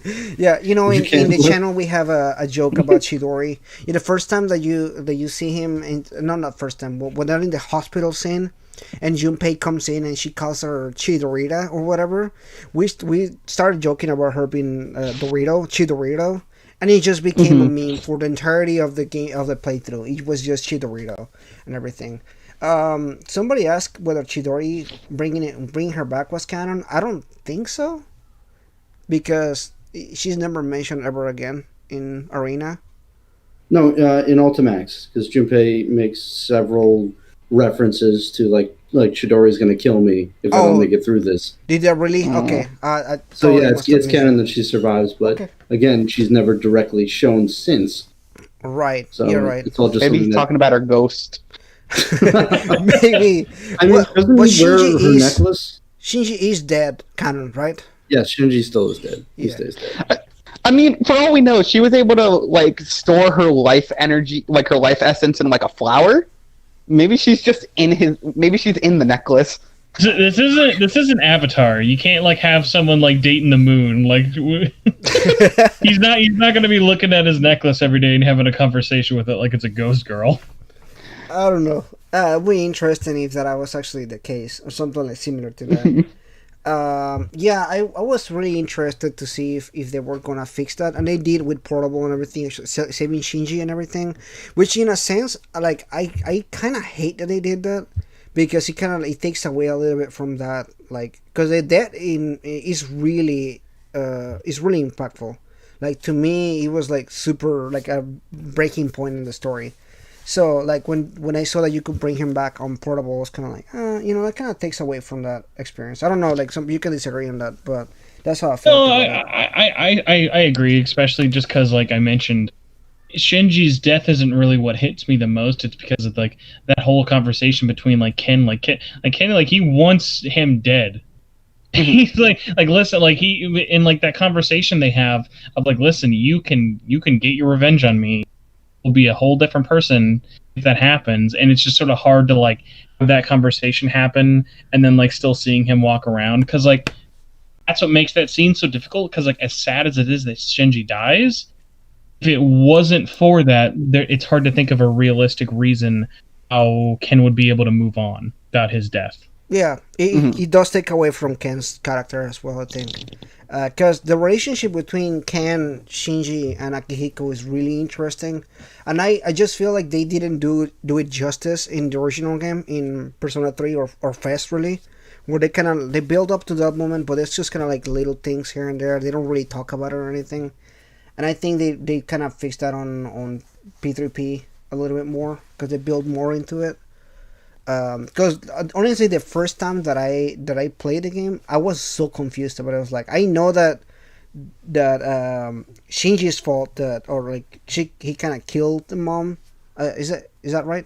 He killed her? Yeah, basically because he lost control. He lost control. Yeah, right. He lost control of the persona and he killed her accidentally and everything. But like there was like almost no build up for it on Persona 3, the original one. But they kind of hinted more on it on Persona Portable. Like it feels like more kind of like organic in a sense. So I feel like that was a good change there. But especially once you start dating him, learn more about how he's destroyed himself as like penance. Yeah, and I like how this game has a lot of twists, but the twist kind of it feels so natural with the story progression. Because one thing that I don't like about Persona 5 is the way that some of the twists turn. They just kind of appear. They just don't have the impact. For Persona 3, the twist kind of have like that. Oh, I didn't see that coming, but it kind of makes sense. My only complaint, like I agree with you, like almost 100% about Persona 3's twist. My only weird little caveat, and it's just always been this way, I never once felt surprised at oh my god, why am I forgetting his name? I like when Akutsuki like turns, it's like, well, yeah, no, duh. Like, it just sort of felt like a. It just sort of felt like that Goro or Adachi moment of like we're surprised by this. Okay, finally. Yeah, I mean, admittedly, the animation of him holding the gun took me by surprise. Honestly, the first time that I played it, I was surprised. I thought it was a good twist, even though I don't think it's the better twist or anything. The better twist, at least thankfully, like there is more of the story behind him. Because if that was like the last big reveal twist, that would have been oh my gosh, really bad. But like at the very least, I'll at least say, at least in terms of the universe's story, thankfully his backstory is way more interesting than what the game ever actually shows us. So like, with everything you find out, less so in Ultimax, but like especially in the manga for Ultimax, like his history with Sho is like super interesting. Mm-hmm. Yeah, they definitely kind of build that up, and I feel like that was something that if they were to do a remake, I think that I could kind of like grab that into the story and everything, and kind of fix that a little bit. When it comes to the other twist, which Roji, is that his name? Ryoji? It's not Ryuji. Roji, is that right? And the whole relationship with the main character and the twist on it, I like that a lot. I thought that was kind of like a really interesting concept. The fact that he's been with you the entirety of the time that you've been there, you just weren't aware of it. And just kind of the reveal that he's a part of Nyx. I thought that was a really interesting twist. I really didn't see that coming. I felt like that was really natural, like a natural progression to the story. But I really like the way they did that twist. Do you guys have any comments on that? No, I just love Ryoji's character in general. But I do think that the directions on how, like, what to avoid to not get the bad ending were the most, like, telegraph thing possible. That's true. That was really bad. Even when I was playing that younger, I was kind of like, oh man, like that's obvious, the obvious choice and everything. Even though somebody in the comments kept telling me to kill him, like he was like, to get the good ending, you need to kill him. I'm like, no, I played this game 5 times. I'm sure I know what to pick. But the guy kept telling me that on the comments. I don't even remember who was the. But I mean, to be fair, the game never does specifically say, "Hey, everyone going back in time and wiping their memory." That never says it is the bad ending. We just know it's the bad. Maybe that's his canon ending in his head of like, hey, I really fucking hate the final boss in this game, so if I just kill him, it just makes the ending of the game a lot quicker. I was about to say, like, there is something entertaining from a meta standpoint. Just Ryoji's just like, all right, so if you want to have everything be the same, but you just don't fight Nyx, you can just kill me now and get it over with. It's fine. Oh man, yeah, that's a really long battle. Now that I'm thinking about it, whenever I You was should have just ordered something the day of. what was that? I said you should have just ordered something for Tanaka the day of. The infamous glitch. When I was playing that game and at the last playthrough that I did when I was streaming it, a lot of people were like, "Oh my gosh, this boss is so easy." I'm like, "No, look, I fought Nyx many times. I know how to defeat it, but I don't think it's an easy boss. Like, I don't think it's an easy boss at all. Especially it's a stamina contest really more than anything. You just have to. It goes back to kind of when I was arguing, but talking about difficulty in like final bosses of like, just because a final boss like challenges you in long doesn't mean it's a boss fight. Like you mentioned it, like it being a stamina contest, it like that boss fight I feel like could have been half the length and still may have been pushing its limits in terms of how long it is. Because like every time I've ever gone back and like beaten P3, every time I'm just sort of like, I know how to do this. Like you were saying, how like you made it look easy on your stream. There's never a moment when I'm playing the final boss fight and I'm like, man, this is a fun boss. It's like, okay, let's finish this. Yeah, Yeah, like a formality. Of dragging it does drag sometime. I feel like if they had just cut and you just fight Nyx as the dead Arcana instead of going through all 12 Arcana and then Nyx, that would have just kind of like, okay, like a 10-minute battle, you're done with it. You get the emotional part aspect and everything, and you're good to go. Instead of like, I'm again in the minority because I was the one who was having fun with Nyx. Because I understood the Arcana strengths and weaknesses at least well enough, where I kept being able to hit him where it hurt. Oh yeah, and it lasted me, I think, maybe like 20, 25 minutes. Like I had fun with it, and I was getting into it. But then you go on the internet, and I'm completely in the minority of liking Nyx. No, I like Nyx as a boss. I think this is an interesting boss. It's a good one to kind of bring in to the end and everything. And the battle is interesting. Like it's a battle of kind of like, do you remember which weaknesses which was or whatever? Because that's pretty much what you're doing. It's a boss rush. Like that's one of the things that I like about Devil May Cry, because they'll have this boss rush right before the final boss, where you're literally fighting every single boss that you fought through the entirety of the game, or like close to the end. Shout out to the second to last level in DMC3, one of the worst levels in history. Oh gosh. Yeah, that's just said shout out to DMC2. No, DMC2. If I can beat it in 2 hours, it's too short to be insulting. That's why I'm like, whatever. It goes into that thing of like, it's like the EA press conference. DMC2 is the EA of video games of like, it's so short, I don't really mind it. Maybe the first and last person to say that. DMC2 is the EA of video games. I feel like that's being a little too nice to DMC2, to be fair. Capcom. It's true. Sorry, the EA press conference of video games. There we go. There you go. Yeah, because we're talking about story. I'd be curious what you guys would think about this. I'm not sure how recent, besides Kuro, a lot of you guys have seen the cutscenes. How do you guys feel, especially so many years removed from it? How do you feel the animation quality of those cutscenes look like? Because for me, when I was looking at them recently, I was like, wow, these are a lot rougher than I remember. Oh yeah, they were rough. But I think that's always when you have, like it's hard to, I guess, compare it when there literally is a like much grander version in the movies. Mm-hmm. I mean, like, because I came in there, I guess, being spoiled by P5, which some people say P5's cutscenes look gross, and I'll never understand that. Who says that? Yeah, I wouldn't say gross. I would say thematically uneven. That's just due to the fact that I can get that. Just because those cutscenes were made like 3 years into the game. I mean, at least it works. Yeah, but like, so like with P3, it's obviously like it's a much more rougher style, but I do appreciate the kind of, I guess, like more simplistic look to it. It kind of matches the general aesthetic of that game, so I don't really mind it too much. You actually just put an idea into my head because I was now thinking about P4's cutscenes, and my only problem with them was the sound balancing.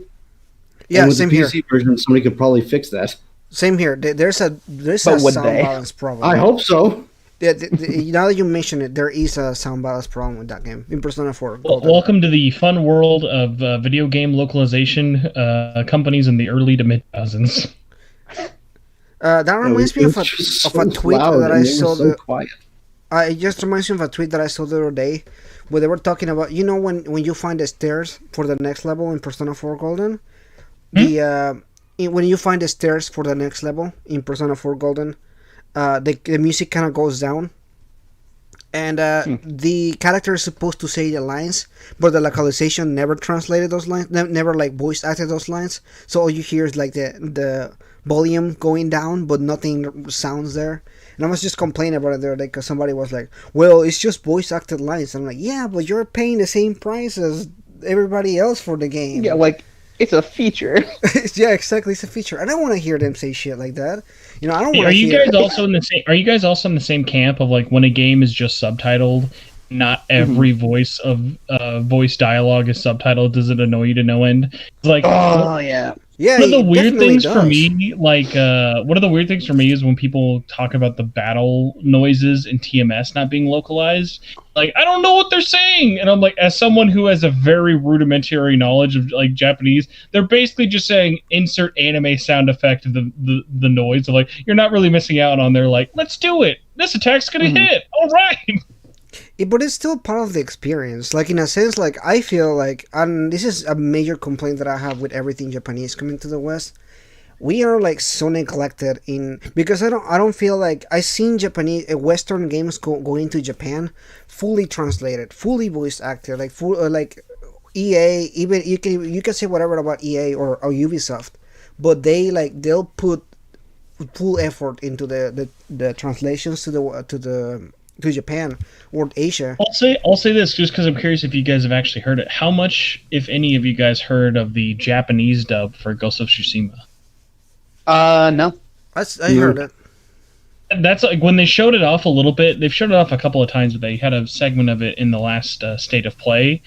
That was one of the rare times where, like, my girlfriend is like a really big snob of if she ever like there's a choice between like original or like dubbed voice. She's like, no, just don't ever put the Westerners in there. She just wants to hear like native like Japanese or Asian speakers. So for Ghost of Tsushima, it was actually the opposite of like normally I kind of agree with you, Kuro, but like for whatever reason, I don't know if it was just they've shown really bad clips. Like it looked like what Final Fantasy games look like in reverse of like the lips didn't match the Japanese and the Japanese were like way too deep and like way too high pitched for everybody. And it was like, how did you guys mess this up in reverse? Oh, interesting. That's really funny. I didn't actually see much of that. I mean, I saw the last presentation they did, but it was mostly the gameplay aspect that they focused on. So yeah, there's not a lot, so obviously there's a lot of benefit of the doubt, but every little bit of Japanese they've shown, it's just, it delivers and falls really flat, at least for me. Like, every time I hear it, it's like, did I do the Japanese dub in this? Like, it sounds really weird. Oh man, that's interesting that you point that out. But yeah, I mean, I am very conflicted on Western. I'm sorry, Japanese ports on the West. Maybe someday they can get it right. Maybe they'll see that the West is actually like a gold mine. I mean, like, we're invested in this game, so give us the same treatment. That's all I want. I just want the same treatment as Japan. Do you have any examples though of games that were dubbed that you like a lot? In English or dubbed in Japanese? Yeah, in English. You know what? The Persona games, I do like the dub, like the actual voice acting and everything. I think it's done pretty well. I mean, at least 3, 4, and 5 were pretty decent on dub. Translation overall, I mean, it kind of sucks sometimes. You know, there are obviously grammatical errors or whatever, but like, I like the voice acting. I know some people don't, but I do. I've always been a dub over sub person just because I was raised with dubbed anime in my years. That's why like Japanese Dragon Ball Z sounds weirder to me than even like I would rather listen to the Latin America dub of Dragon Ball than Japanese. That's how like more natural it sounds to me. Yeah, there's something.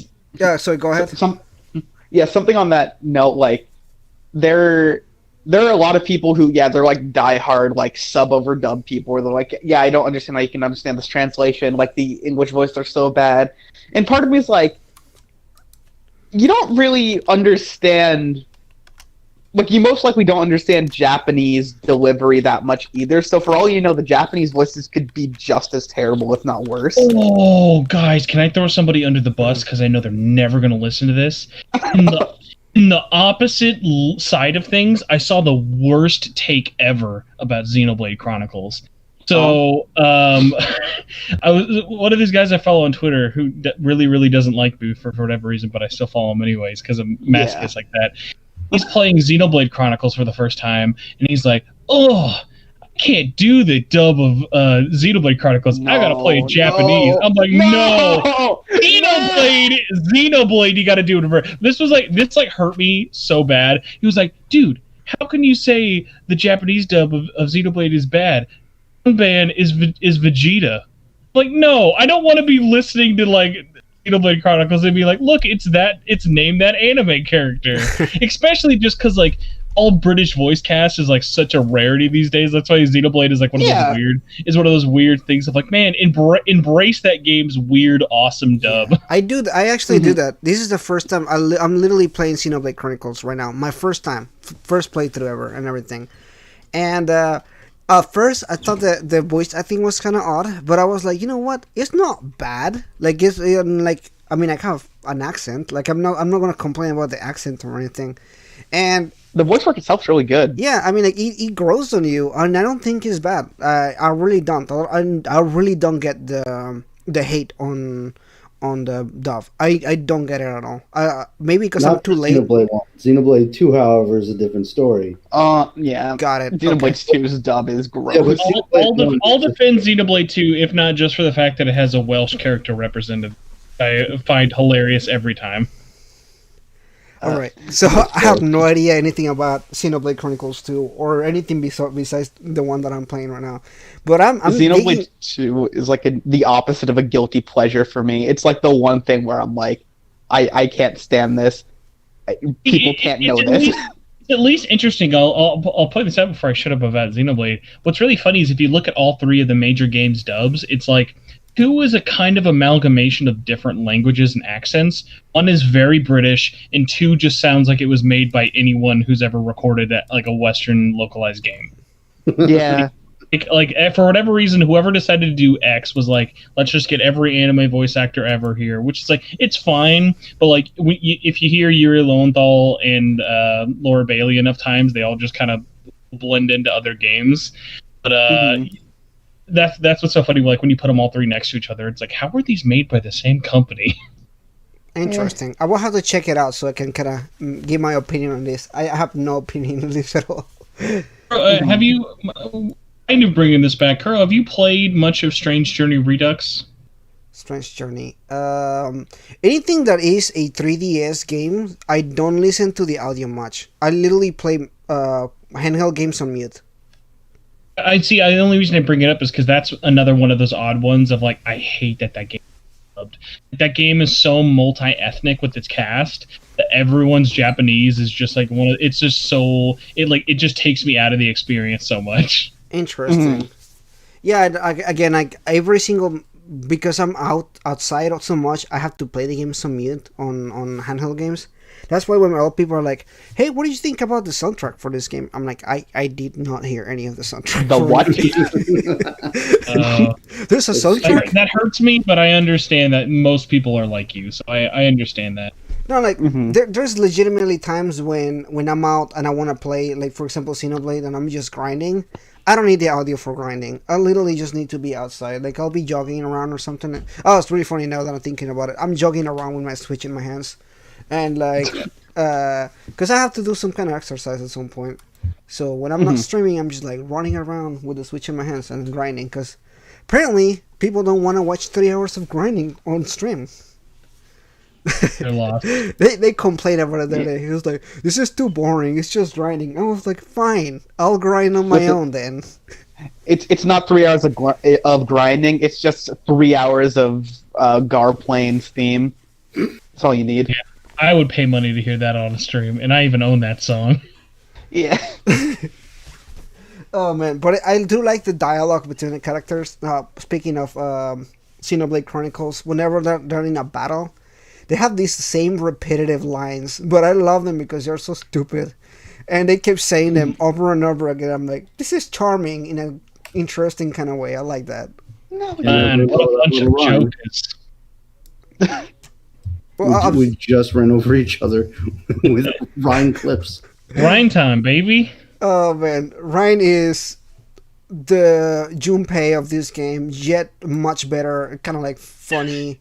Like the time It is I'm playing Junpei. that is the Junpei character, but a little You bit cracked me up, better. Chill. What was that? It's another line. Oh, okay. She's randomly gonna spot lines through the entirety of the that entire game is so Podcast. quotable. Yeah, it is. It is really quotable. Also, remember when we were talking about Persona 3? Because I don't. What's Persona 3? Oh, what is Persona? Spoilers, baby. Oh man. Spoilers go spoilers for this game and every game. Oh man. Listen, every Persona fan knows that Persona started at Persona 1. And then Well, I feel- stopped there. I feel like at least where we left off, we pretty much covered most of 3. Do you guys kind of want to get into talking about the answer? Because I think the answer is Yeah. hilariously not a lot of story to talk about, but at least is controversial in what there is there. Sure, let's go ahead and talk about the answer. So, since you started, Spencer, what's your take on the answer? The answer is so weird. Of like, I can never shake the feeling when I'm playing it that it's just filler as a game, and not like episodes of Dragon Ball filler, not even like episodes of Naruto filler. I mean like gosh. Phyllis. I mean like Phyllis Diller filler. It's some heavy filler. It's just like it's a shame because like I love playing. I love playing P3. Like the new music is really great. It's like in terms of a premise alone, like I think it's got a 10 out of 10 premise, but it just like nosedives it in terms of potential. Like the fact that like you guys are mourning from the loss of the main protagonist. You're playing as like a physically changed Aigith. Like she can't go on living after the events of the last game, and I just think like moving things around, but the fact that the majority of that game's gameplay I remember is just door after door of mediocre gameplay. I just felt like really underwhelmed by, but like I don't know. What did you guys think? Well, go ahead. I haven't had to actually suffer through playing the answer. Thank the Lord. The story itself, which is the thing I can judge the most, I very much appreciate and am very happy with what they attempted. Again, like you said, like an awesome premise, and I do like how they go about the general, I guess, beats of the story. It's just, you gotta power through hell to actually experience it. And it's very back and forth. Did you guys ever get sick of the infighting between the party members? I do. Yeah, that was kind of one of the things that Yukari in this game is particularly rough to go through. And I know I know Ozzy likes Yukari, and I like Yukari too. I think she's an okay character. But the answer just completely destroys character development from the game, like from the actual game. And I think in that end, kind of like it feels almost like you said, like it feels that spoiler. I'm sorry, not spoiler. That additional stuff they really wanted to add, but they didn't have a place for before. And kind of like, well, let's just throw this stuff in here. The answer story is good. The actual story is good. Like the characters coming into terms with the death of the main character and just kind of going through the transition of the mourning and the loss and kind of accepting that, and then like having the power to change time in a weird sense, I guess you can say that. It's an interesting take. Execution wise, especially with the gameplay, it just so boring. The gameplay is, and I love Persona gameplay. I love Persona 3 for this gameplay elements, but it drags on and it just feels like never ending, especially because they have literally doors, door to door to door to door, and it just feels like a worse Tartarus. Like I didn't know there was something worse than Tartarus until I played the answer. Oh my gosh. They found a way to make vanilla more white. Like if you come up with a worse dungeon than Tartarus, is this door-to-door dungeon where you just kind of going and going and going, and it almost feels like never ending. And I don't know. I feel like if they had cut that short and just be like, okay, good guys, this is 10 hours of extra gameplay with story, and that's it. You know, like you don't have to go to the entire thing. Or if you could use your levels at the end of the game from the previous save through, and you just start with those levels. That way you don't have to grind, and you just go through the story. That would have been a bit bigger change. It was kind of interesting the way that it almost kind of funnels you into one choice, because one of the oddest things about the answer, I don't know if you guys remember, is it has one difficulty level. There's not like you can't choose any other difficulty, just one. Mm-hmm. It's grind. Yeah.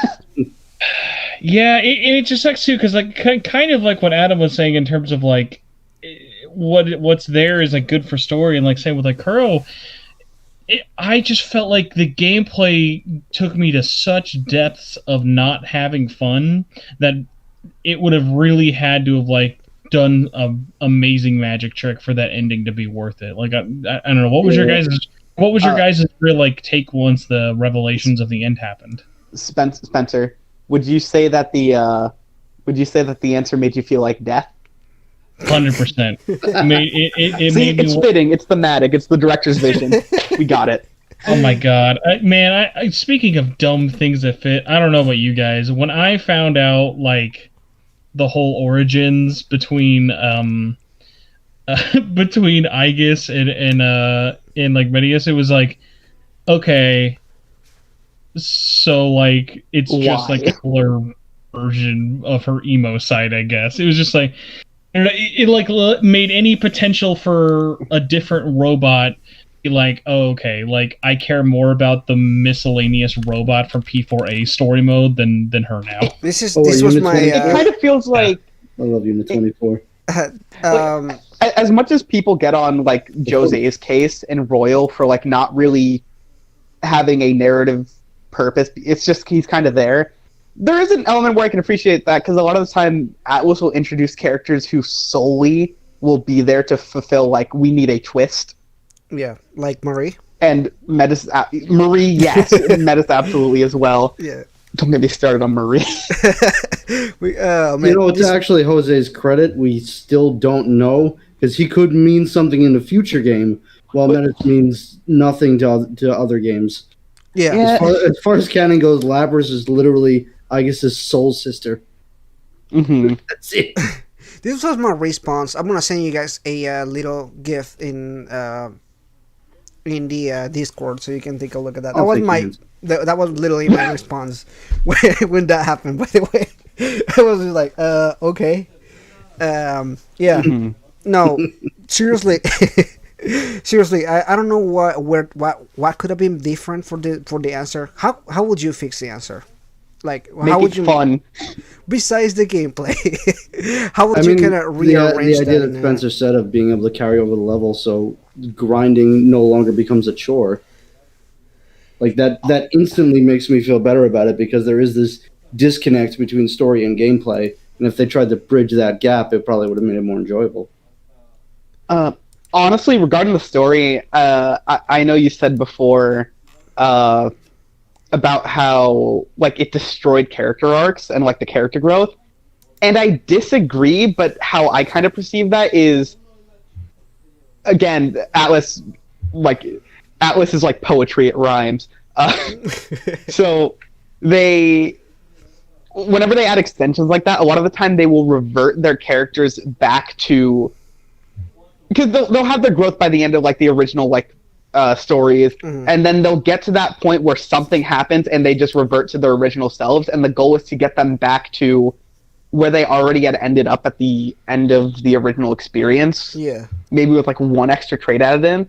So honestly, like for story changes, just make it so the answer actually has a much bigger, like legitimate change to how they all grow. Yeah, an instead of extra just change. defaulting them back. An extra change would have been good. Hell, even they could do like a third person awakening, where at the very end or close to the end, they kind of just click in a deeper sense, and then you have the third awakening, kind of like, oh, they evolved. Or I feel like I always felt the third awakening in the Persona games, like Persona 4 and 5, have kind of been a little bit of a waste. That they could be used in a much better way than just kind of like, hey, you ranked up the social link or whatever. Like in that particular moment where they have the character growth, that's when they need that persona change. So what you're saying is that the answer should be the third semester from Persona 5 Royal. No, yes, maybe, yeah. I mean, in some aspects, yeah. In some aspects, I like the quirkiness of the answer, because there's a particular like things that I do like about the answer. Exploring people's past, or kind of like the way that they do the time traveling type. I don't know if is it time traveling, or is it more like memory traveling? Yeah, it's kind of more like hopping around in moments as opposed to like time. I mean, yeah, that's what I was like. Is it? But is it actually affect space time, or if it's just like a memory from their past? At least from what I'm remembering, I feel like it's more of a more kind of thing, but I could be wrong. Yes, and as somebody actually literally commented, the third semester was better than the answer, and I mean 100%. Yeah, nobody's gonna fight you on that one, David. Did you all feel like it was a good idea to ultimately leave the protagonist as the seal, in terms of like where like he was like basically not, are you guys glad that they didn't have like a final moment of, hey, we used the power of friendship to bring him back? Like, were you glad that he kind of stayed like out of the party once the answer was done, or did you guys feel like that was their main goal, that they should have found a way to make it happen? I feel conflicted on this. I think if the answer made it so he could be brought back, that would be like the last straw where I'm like, don't even touch this thing. Yeah, that would have been a cheap shot kind of thing. Like, you made me feel for this character and you bring him back kind of thing. It's also weird because then it's like at the same point of like kind of going forward and back at the same time with Arena. It's like, I think it's funny that Elizabeth's whole story is just trying to get her dead boyfriend back, but at the same point, like, I don't really want her to succeed unless they find an interesting story to tell. But considering they already tried that with the answer, I wouldn't really trust them to make an Elizabeth finding Ilkun. Right. I think that's one thing that I want to clear up here, because I've seen so many comments on like, oh, if they made a game where they have all the characters and they could just rescue him, it's not a matter of rescuing him, it's a matter of killing Nyx, who is unkillable and is still in a seal. Like, it's not like you can just go and defeat Nyx. Like, you can't kill Nyx, so somebody needs to hold her up forever and ever until Nyx... I feel like that'll just be her eternal goal that she'll never be able to fully realize. And I think that I'd be more grateful if she just was never successful, because if she was, then that kind of undermines a lot of the themes of Persona 3. Right, I agree with you there. Yeah, I don't want her to succeed with that, even though the thought of rescuing him will be like, oh, that would be cool. At the same time, I'm kind of like, I don't want that to happen, because that will undermine the entirety of the plot of Persona 3. It's almost like death is inevitable. Who would have guessed? It's like poetry, it rhymes. Except when there's DLC and money on the line. Yeah. Well, the fan service can allow anybody to pluck anything out of whatever time they need. Yeah, exactly. No, listen. Just like now having like a nightmare scenario of like everyone's cries finally get answered. Not mine. Persona 3 remake gets announced, and it's like Final Fantasy 7 remake, where like you find out halfway into it that it's actually just all been Elizabeth like manipulating time and space to get like protagonists to live at the end. I'm just imagining you have like the freaking like fate ghosts from Final Fantasy 7 remake, and they're like about to make Minato like become the seal, but he gets stopped by his pocket watch. Oh gosh! Let's not do that. I don't need that. Idea of Mitsuru trying to murder Elizabeth in the same sense of like the plot ghosts from 7. Oh man, that would be interesting. What I would did your finish that, actual? by the way, Spencer. I'm the jury's still kind of out on it, but I like it more than I hate it. That's good. That is a game's ending that's supposed to make you feel one of two ways. You're not gonna beat FF7 remake and go, I don't think anybody is ever I'm gonna just feel more hyped for meh. 2 now that literally anything can happen. FF7 Anybody remake can just die makes me anytime. Yeah. FF7 remake just like makes me dislike Kingdom Hearts more. That's my consensus. I don't know. FF7. I have so many conflicted feelings about the game. Like I made a whole podcast on this too, but there were parts that I really liked, and there were some parts that I really hated, and there were some parts that I was kind of like, you know what, it's okay, but this was a really misleading game. The title of it was misleading, and I don't appreciate that too much. Like I would have I'm been. glad that it's not just 1-to-1. I feel like I would have been bored halfway through if it was just the Yeah, same yeah, thing. I think so too. Because let's be honest, and some people are probably gonna hate this. What I'm gonna say, Final Fantasy VII is not the best Final Fantasy game, and No, it's No. not. story wise is not the best one either. So going through a No. game that sure maybe loved by some, but it's just not. First of all, it didn't need a remake, but the fact that it did with this twist is fine because it is kind of like it adds to the experience, I guess. I didn't like the ending Yeah, too much. because now you're going into 2 and you don't know what the hell's going to Yeah, happen. exactly, You don't know exactly. it's So a remake. it's better. It's better in that sense. I'm curious. on that topic though, just because I did bring it up as a joke, but I genuinely don't get why is it that then you guys think people think 3 out of all the games, like, not that I'm saying any Persona game needs to be remade. I mean, God, we've only had 5. Yeah. Why is it that you think that there's such like, not demand? Because if there really was that much demand, they would do it. Why do you think so many people are so passionate about the re?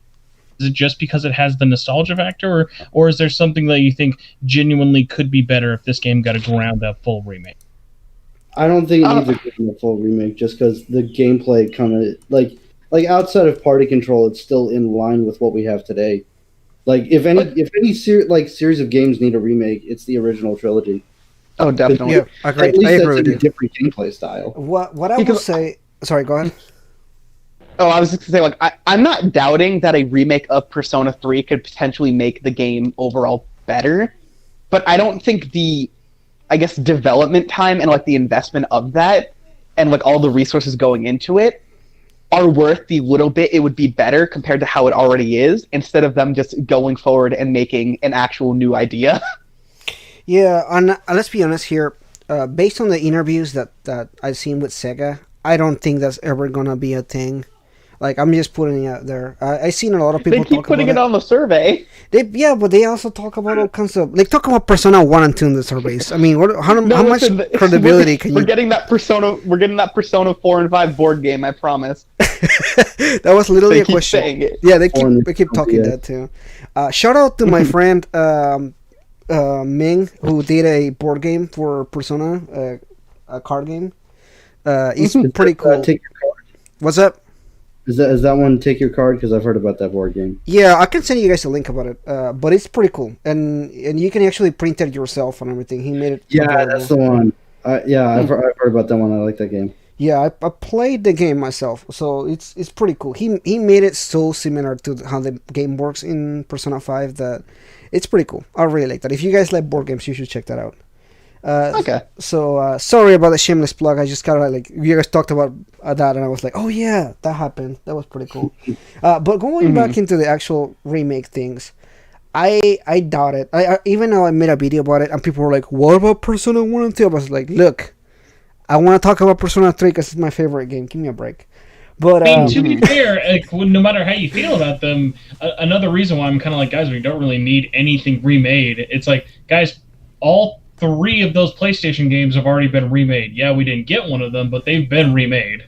yeah, and you know what? They could use a little bit of a lift up. We can be honest about it. The gameplay's still pretty rough. I would like a full remake on those 3. Will it ever happen? Probably not. Like Oziach said earlier, these games are so expensive to make, and I don't see Sega or Atlas investing any kind of money on remaking these games. Unless the demand is really that big, which is not right now. Let's be honest here. People are begging for Persona 5 Racing more than they are asking for a Persona remake. What we need is a remake of Trinity Soul. What, like, Just reanimate the anime. This is what we need. We almost made it through this whole show without you bringing up that abomination.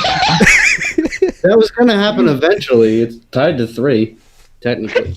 On my canon. that show doesn't exist in my mind. That's just it's even police officer Akihiko separates himself from that. He's like, no, I'd rather be a protein freak than a police officer right now. Oh man, that thing just doesn't exist. You know, whenever I did a video about it a while ago, which actually did pretty decent, and I was kind of like, I was trying to like look into it, you know, like development and everything. I couldn't find much about it until like after that video. Like it kind of picked up again traction because of, you know, Persona 5 and everything coming up and everything. And I was kind of like, why is this even a thing? Why does it exist? That was my first question when I rewatched the show after years of watching it. And I'm still so disappointed that this was even a thing. Like I don't even understand now why it exists. I'm still confused. It was that weird era of like, hey, games are mediocrely popular. Let's make an anime spinoff, but without having to actually involve anyone who made the games. So like, that's when you like saw like all those weird projects ranging from stuff like Final Fantasy Spirits Within to like random like sub spinoff sequels. It was a weird time. There were novels and radio plays of Persona 3 too. The 2000s. Oh yeah, you're right. That was interesting. So I have a question for you guys, and it's coming back to what I talked about. So obviously you guys have all a media when it comes to reaching out to newcomers on the Persona franchise and everything. What have you been seeing as far as like the main interest now that Persona 5 is like the big thing right now? Have you seen people like asking about the other Persona games? Like I've seen so many people go like, Persona 5 is the best game. Have you played any other Persona games? No. I'm like, what? How is that the best game then? 1 out of 1, it doesn't make it the best game. So what? I mean, by their logic, technically yes. I mean, technically, but ratio wise, that's right. I mean, technically, I guess you can say that, but I don't know. What's your take on this? Like, I've seen a lot of new people coming into the franchise and everything, and I like it. I like seeing the new people because one, it's nice to gush over old games like Persona 3. Like, I would have not made a podcast on this at all if like I hadn't seen any interest on it. But I've seen a lot of people actually interested in Persona 3 and Persona 4 particularly. But have you seen like a good bit of people asking about it or? I mean, when I used to do the theme days, I'd always try and designate like ones from across all 6 games, and 3 and 4 always got a moderate interest. I don't know if I've ever gotten somebody to play it because I wouldn't shut up about it, but hopefully. So for me, as you've been bringing up that question, was pulling up a couple of compilations I have saved from the Facebook group for SMTN. And that's like one of my favorite things about after starting this community with SMTN of like every day I feel like whether it be through Twitter or Facebook group, I just see people posting all sorts of stuff. It's 2020 and in the last month alone, I'm looking at people who are starting or replaying Devil Survivor, Digital Devil Saga, Persona 3, Persona 4, Persona 2, Nocturne. Someone here just started Apocalypse for the first time. Like Record Breaker. Like there's just like no real pattern, and like it's just like a shotgun blast of like once people are interested in it. That's like why one of my favorite things is like a couple of months back I made a post saying, hey, there are many games you could start with, but there's no one right answer. I would feel like it's just kind of like if you started with P5R and you want to go into something else, there's no real bad direction. Like even if you wanted to be a weirdo and be like, hey, I want to try Jack Bros next. Like Jack Bros is a fun a fun twin stick shooter. There's not really a bad direction you can go into. It's just going to be like how user friendly is it? Because at their core, they're all really great and really unique games. So it's like my favorite things is just like seeing where people want to go. Like Like just today, I got asked.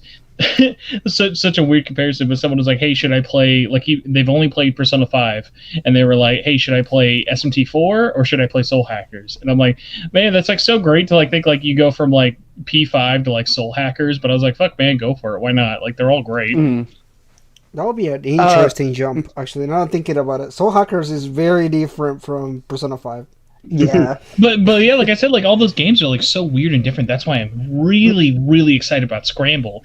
Like I really hope a lot of like action fans who are like big fans of like Koei Tecmo games or even just like of action RPGs in general. I would love for people who like jump into Scramble as their first game in the series because it works totally fine as an introductory point even to the Phantom Thieves. It'll be great to like see people who jump into Scramble for the first time and then are like, "Oh, cool, what should I play next?" Like one of my favorite things was people who would get into the series through Ultimax and then be like, "Oh, what are you going to play next? I guess I'll play the dancing games and then I'll play the RPGs." Mm-hmm. Yeah, interesting thing. Entry point because there are a lot of people that got into Persona through the fighting games. Such a weird entry point considering it's a sequel for both games. Mm-hmm.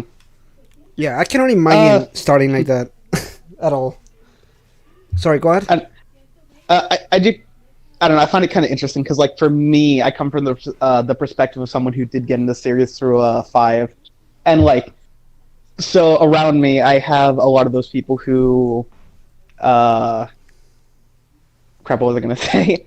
Yeah, like they're newbies to the series, and they're very much like coming with the most recent game, and if you've ever touched Twitter, you know that Persona has. It's definitely not the worst fan base ever, but it has that kind of perception of it where it's very stereotypically just, Persona or like SMT and all that is toxic, which kind of, I don't know, for me, I try to keep that positive environment around me because I've seen a lot of people are like, "Oh, well, if like I'll be made fun of if I try these different types of games, so I'm just going to avoid that." But when you actually like, have that kind of breeding ground to like discuss things and keep that positive environment, I have seen lots of people who are like, "Oh wow, I enjoyed this. What other stuff is there?" So I could be like, "Yeah, play like Nocturne or Devil Survivor, or, like Strange Journey," and like Megami Tensei is massive. There's tons of different like genres of like every type of game to play. So I don't know. I just I just feel like the community aspect of that kind of plays a big part into actually getting people to open up to trying new stuff. So it kind of depends. Yeah, I think you bring a really big point that I hadn't actually talked about, but I think you make sense. My community, which is pretty small, but I really like everybody that is in the community on the Discord and everything, they're all really civil and like they all recommend each other games and they talk about Shin Megami Tensei and Persona like all the time. And I'm in Spencer's community and same thing, like they're all really civil and sure you have the one off or the two off that are just kind of like shitting on each other or whatever, but on the most part like everybody's pretty civil and they're like pretty helpful as far as like, hey, you should play this game or whatever. And even obviously the fan side too is like pretty chill. Obviously Twitter, you can control Twitter, so but you see the communities are like, for the most sure you see what's going on Twitter. Like it's impossible to ignore what happens on Twitter with the drama and everything. But for the most part, I will say our communities are pretty good. Like we don't have that bad side of the community. At least I feel that way. Which I feel like it's very much blown out of proportion as to like how bad it is. Doubt. Mm-hmm. People act like it's on the level of like Voltron or like Sonic 10 years ago, and not even close. I kind of a side note, something I've noticed. People constantly go like, "Oh yeah, like this is the worst fan base. This is the worst fan base." What I've noticed, almost every fan base is just as bad as each other. The moment when you realize that one is worse is when a want shows up or like something where it's like, hey, this thing is potentially within our grasp and now we're going to ask for it, which always makes it go, okay, yeah, this is the worst fan base. Because that happened with Pokemon, with National Dex, Persona was like Break Free Persona, P3 remake, stuff like that. Just whenever there's a want. Persona is that it's mostly died down except for one or two people, and the National Dex stuff just happens all the time on literally perpetual. It's the worst. I will give at least a little bit of an advice because I think at least out of all of us, I'm probably the one who's kind of this the longest. And what's been so funny for me is message always with SMTN was like, we don't really have a lot of rules outside of like a couple of like the obvious ones, and that even goes into like, hey, depending on how slow the news day was, or even years, depending on when you were looking at our Facebook group, like, there were going to be times where we talked about anything but SMT. When those Digital Devil Saga games, when Cyber Sleuth, like those games came out, we talked about those. When we talked about like Danganronpa or like other series, whether it be like movies, animes, and like other things like that, I think one of the things a lot of those communities have to like really helps with, or at least I've noticed with mine, is like, don't be afraid about talking about other stuff, because guess what? Unless you're like that 1% out there, we all have multiple hobbies. We all like to play different things. Right. We like to play and do different things. And even if you're a community that just focuses on one aspect, like, expanding those like topic points and just like the general forum goes a really, really long way. And it's really funny because like for the longest time, we never really had any drama with SMTN, but the one time we had like a like quote unquote civil war was these these group of people who I think ended up being the ones to start Megaton Hell, but I might be wrong because I don't actually know. They all started being a group of people in our group who hated that we would have off-topic days, because like, you know, sometimes groups will be like, okay guys, off-topic is weekends only. Like, it just seems like so weird to like limit your conversation to me, because like imagine like a good example of like a big release that took over even like our SMT group was like when Final Fantasy came out. When Final Fantasy came out on a Friday, all of us were talking about Final Fantasy. No one was like, but guys, let's get back to Royal. Yeah, which honestly, like, I feel like it is important to like, because a lot of us have very like I guess open outlets for like what we talk about, because like Spencer, you have your podcast, Skull, you stream a lot, you have Phansite, we're obviously on this podcast, and then I talk on Twitter way too much, so like you know, people will obviously come for like Shin Megami Tensei or just Megami Tensei in general, or Persona, and when you can branch out and talk about those other things, a lot of the time it will make people go like, if a lot of people are liking this thing and also happen to like this thing, maybe I should give it a shot, and it helps them broaden their horizons, which is always super helpful. Yeah, I agree with you. That's actually what happened to me with Xenoblade Chronicles. Never played it, and I decided that I was going to play it because literally like Alex, who is in the chat, I don't know if he's in the chat or not, but he was like, hey, you should play it. And I was like, sure. I'll give it a try and everything. And the reception has been pretty good. Like the people watch the streams and they comment along and we talk about it. I'm like, oh, you know, it feels nice to talk about other games too. Like, as much as I love Persona and Shin Megami Tensei, which I obviously do, there are some other games that I want to play. Some other games that I want to talk about and everything. And it's just nice to be able to kind of branch out and talk about other games. Totally agree with that. It's actually really.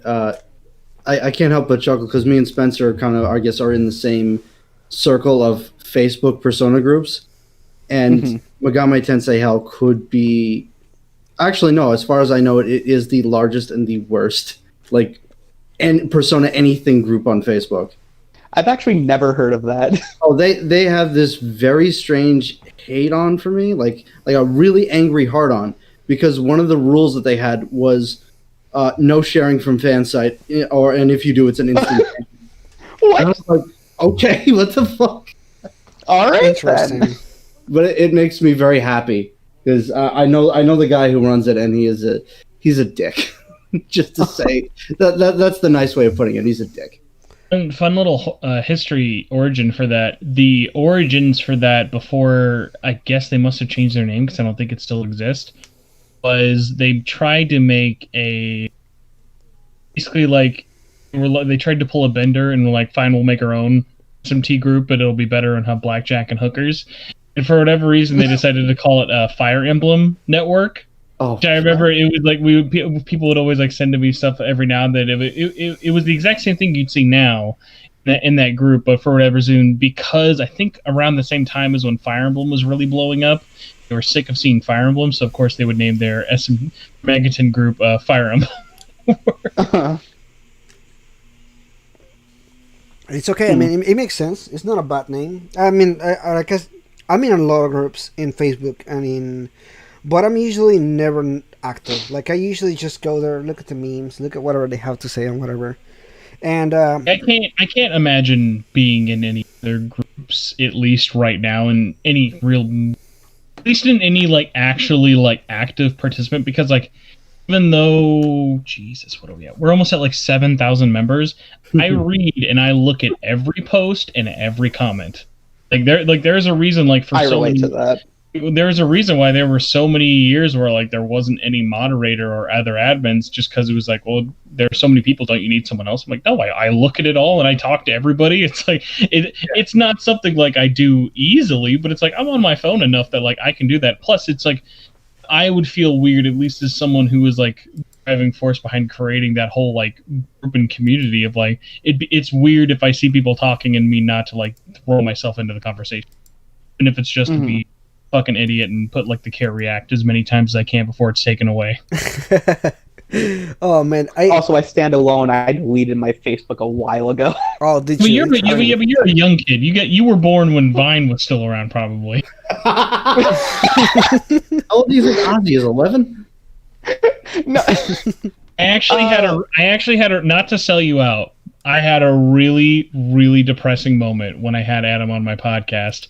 I realized his age. I realized that when I started SMTN, it was 11. I was like, oh my god. Wait, Ozzy, how old are you?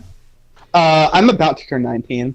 Oh, God. That's not too bad. You made him sound like he was I 12. got into Persona when you were 12. Amazing. Interesting. Now That's the funny thing. I got a Facebook account for some reason when I was like 7, and I just used it so that my mom could like grind Farmville whatever from my account.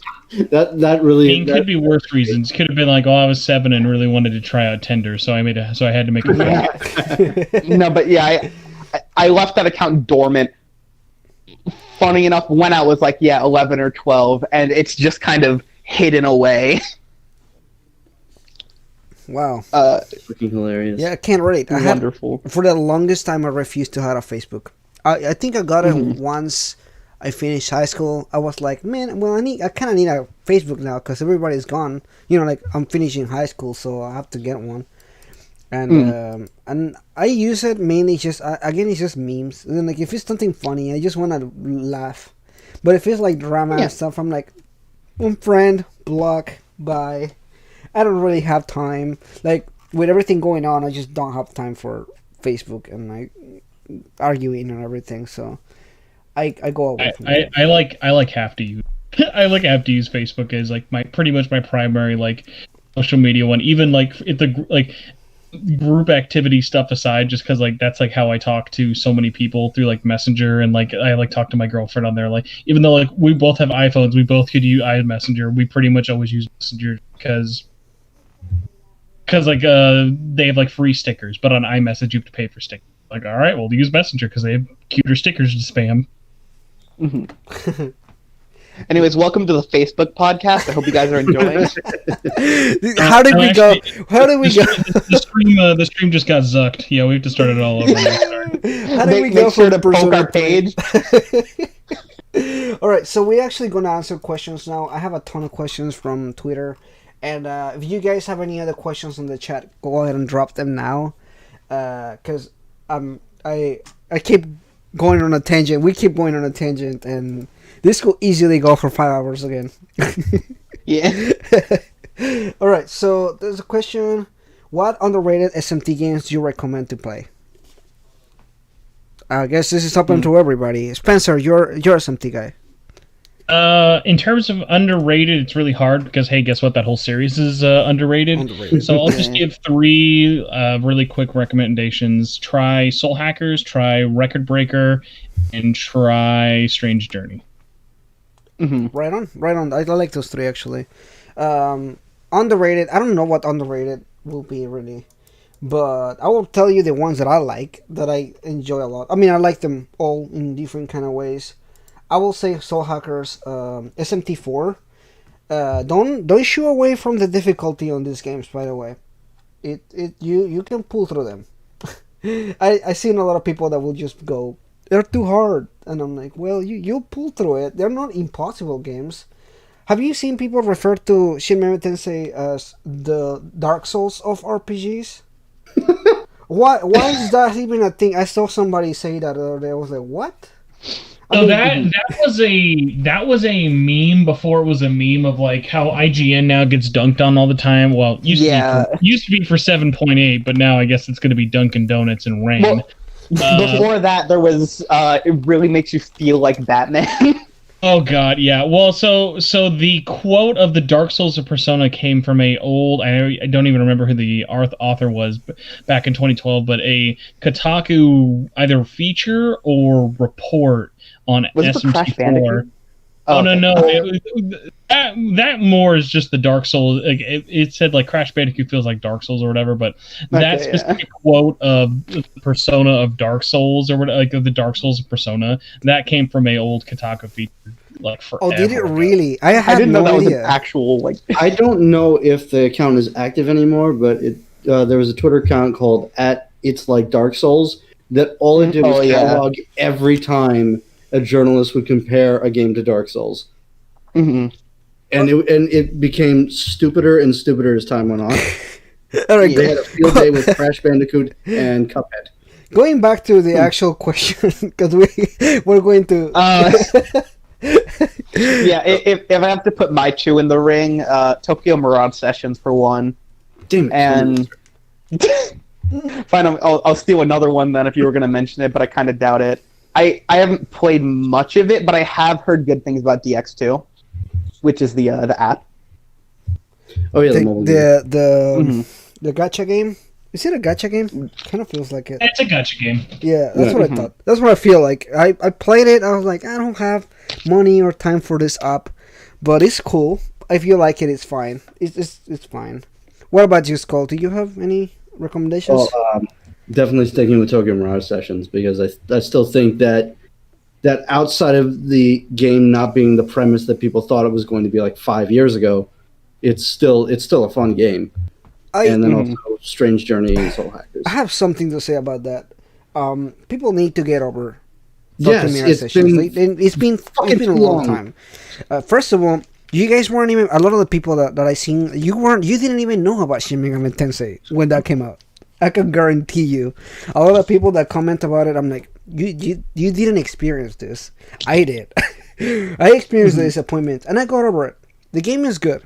There's good things about it. I hate the premise of the idol thing, but the story is good, the characters are good, and the gameplay is fun.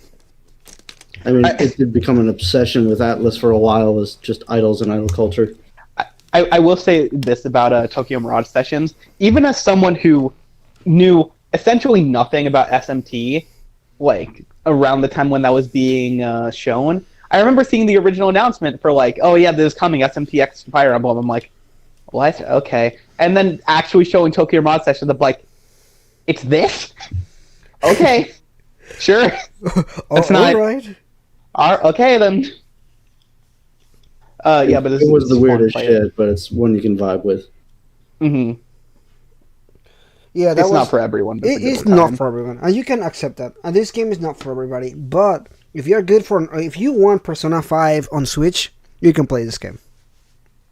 Mm-hmm. I mean, yeah, it's essentially Persona Q, and now it's Persona Switch.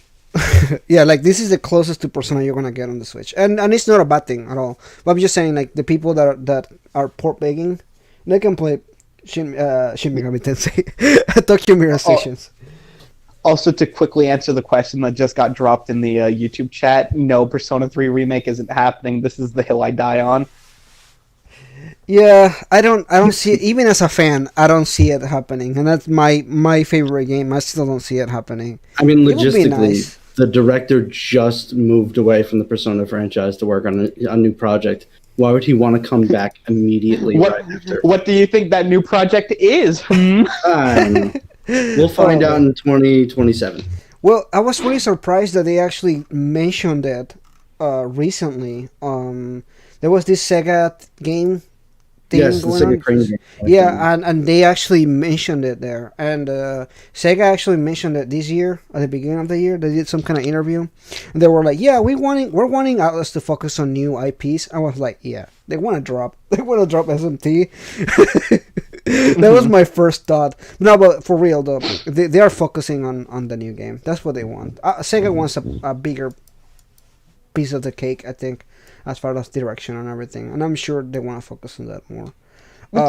I'm not complaining because I like when new stories can be told. Because again, P3 is already there; you can play it. The art has been made. You don't got to rehash the same art over and over. Yeah, there's only so much you can do on that, and I totally agree with that. What about you, Spencer? What do you think? I mean, I just would pretty much be recycling the same points I've mentioned before. I think outside of it being really a pipe dream for fans, it's clear there's not really any motivation, even internally at Atlas, to remake it. So I'd say just be happy, because like it almost goes back to like, hey, where's our SMT5 updates or whatever and stuff like that. It's like you can't be asking where the stuff that's already announced is, and then also be waiting for new things to get announced that are just old games again. Right, yeah. It just doesn't make sense. And Atlas, people need to realize, Atlas is not EA. They have a really small studios. They're not... Mm-hmm. They're not even Squeenix. Exactly. And it cracks me up when people pair them up against Square Enix, like against Final Fantasy. Like, I still... If you guys want to know the funniest time in like the fandom, was right at the cusp, like maybe let's say August or July, right before Final Fantasy 15 got delayed from its September release to November, where people were like, dude, they moved for Persona 5. If Persona 5 is going to destroy Final Fantasy, then you look at how many, like, Persona 5's lifetime sales wouldn't even be beaten by the first week sales of Final Fantasy 15. Right. And, like, that game destroyed it. It was like, how could you compare these two? Yeah, I've always said that Atlas is like a puffer fish, where they are little, but they can make themselves look really big. Yeah. Mm-hmm. Yeah, and I think some people don't realize that still. So question I respect it, but yeah. I respect that too. I think it's good because they know how to approach the games, and they definitely know how to make games. But obviously they have a small crew. The games take time to make, and they can just pump out a new one every year. Like it's just not feasible for anybody unless you want quality to drop a lot. I can see that too. Yeah. So I have a couple questions here in the tweet as well on Twitter. People that commented from the original post here. Persona 3 Portable or Persona 3 Fest in 2020? I guess or Persona 3 Fest. So what would you guys recommend for people in 2020? I'd say portable, just because it's, as of right now, like of recording this, it's on the most platforms, or is the easiest to emulate. Not that I recommend it. I'd say portable. When I play it, I'm probably going to play Fest because I hate myself. But yeah, go portable. Yeah, portable. Hey, unless we get that PC release, right? Well, I mean, again, there are conflicting reports. Numbers one that says FES and another one says portable. So I who know. knows? I know. I'm just P4 vanilla. Oh man. We get two announcements: vanilla and golden. No 3 at all. All right. In your opinion, why people consider Yukari a bad character? Because they're wrong. I've actually been thinking about this a lot because, yeah, this got asked a couple of hours ago. I similarly am going to have to throw a pretty unpopular character in the grand scheme of things. For whatever reason, I've noticed whoever tends to be like the first introduced girl character, especially in Persona games, are very often not always the most popular. And whether it be for story reasons or whatnot, but like I think there's a lot of similarities between why Yukari is not that popular and why like On is not that popular. Well, I'll add something on top of that, actually. Yukari has it doubly bad, because people also don't like characters who, even if the writing itself is good, people don't like characters who cause infighting in the group. So she basically has the first girl problem and Morgana syndrome. So Yeah, I Oh can yeah, see what- Yukari can get a lot of spite. I can I mean, see I that. think with Yukari, she comes off like sometimes defensive for no reason, and also a lot of her psychological nuances. You can't pick that up on the first playthrough of like Yeah, of her keeping her guard up, and when she would lower it from Makoto, and then her getting upset at I guess for what looks like no reason. yeah. You're So, just like, what's up with this douche? Yeah, it's not as overt as somebody like Mitsuru or Akihiko. So most people, it just sometimes it goes over their heads. Yeah, Believe me, it did for my first playthrough. I thought Yukari was a bitch. That's something I've actually noticed. Like, some of the best written Persona characters have like a 50% chance of seeming completely uninteresting on a first playthrough because of how subtle they can be. At least, like, with the things that make them interesting. I think what it is also like sometimes their good stuff comes too late. For example, let's talk about Makoto from Persona 5 for a minute. A lot of people's favorite waifu. She's not my favorite, but I think she's a good one. There is a clear change in character when she first shows up after you rescue her and everything that happens. There's like this kind of like this shift in personality almost, right? So there's a clear, people can clearly see the change, right? But then you can see somebody like Haru that barely gets any screen time in the game. Even in Royal, she still not gets that extra stuff. It's just a difference on like Haru is a good character, and she's not my favorite either. But there's a clear distinction between how the character changes with Makoto versus how slow the change is with Haru, because you barely see it in that aspect. I feel like Haru is kind of an exception in that case, though, because her character literally is about like suppressing her emotions, which, you know, when she's constantly suppressing them, it's harder to pick up on what's actually going on, even if it is happening. Right. So it's a much more like. I mean, another example would be, and I guess it's kind of half an example, because like with Chie, that a lot of people just think of like of exercise and meat, and they don't ever think about how sakes. she's basically based her entire body image on her inferiority complex to her best friend. Like that gets overlooked a lot. Right. Yeah, I agree with that. And I see that too, because a lot of people will diminish that character to that. She is one of my favorite characters in Persona 4. I really like her. Yeah, Persona Q, fucking, they made her down to specifically just one trait, and it was meat, and that was it. Yeah, that bothered me a lot. That and Akihiko. Yeah. That was the one thing. Why is Koromaru best party member? He's flawless, and he hurts no one. Because he's best boy, okay? He needs more love. Koromaru should have... Koromaru is just like... It's like most wholesome mascot character, even though I've now apparently found out I was late to the party and found out that I guess is really the mascot character of P3. But like, Yeah. I think it's just like tough just because like all the reasons people love Koromaru is like, hey, why do people like dogs? They just incorporated that into a character who was also a party member. But Which, I mean, you can't fault him. it works pretty well. I like it. I think that the way that they implemented him in the character as a character, I think it made sense. I like that. I like them. A lot of it is also that that he's mature and level-headed, and yet like a lot of his decisions are either based on experience or instinct. Like half the reason why I like Shinji is just because Shinji makes the dog food.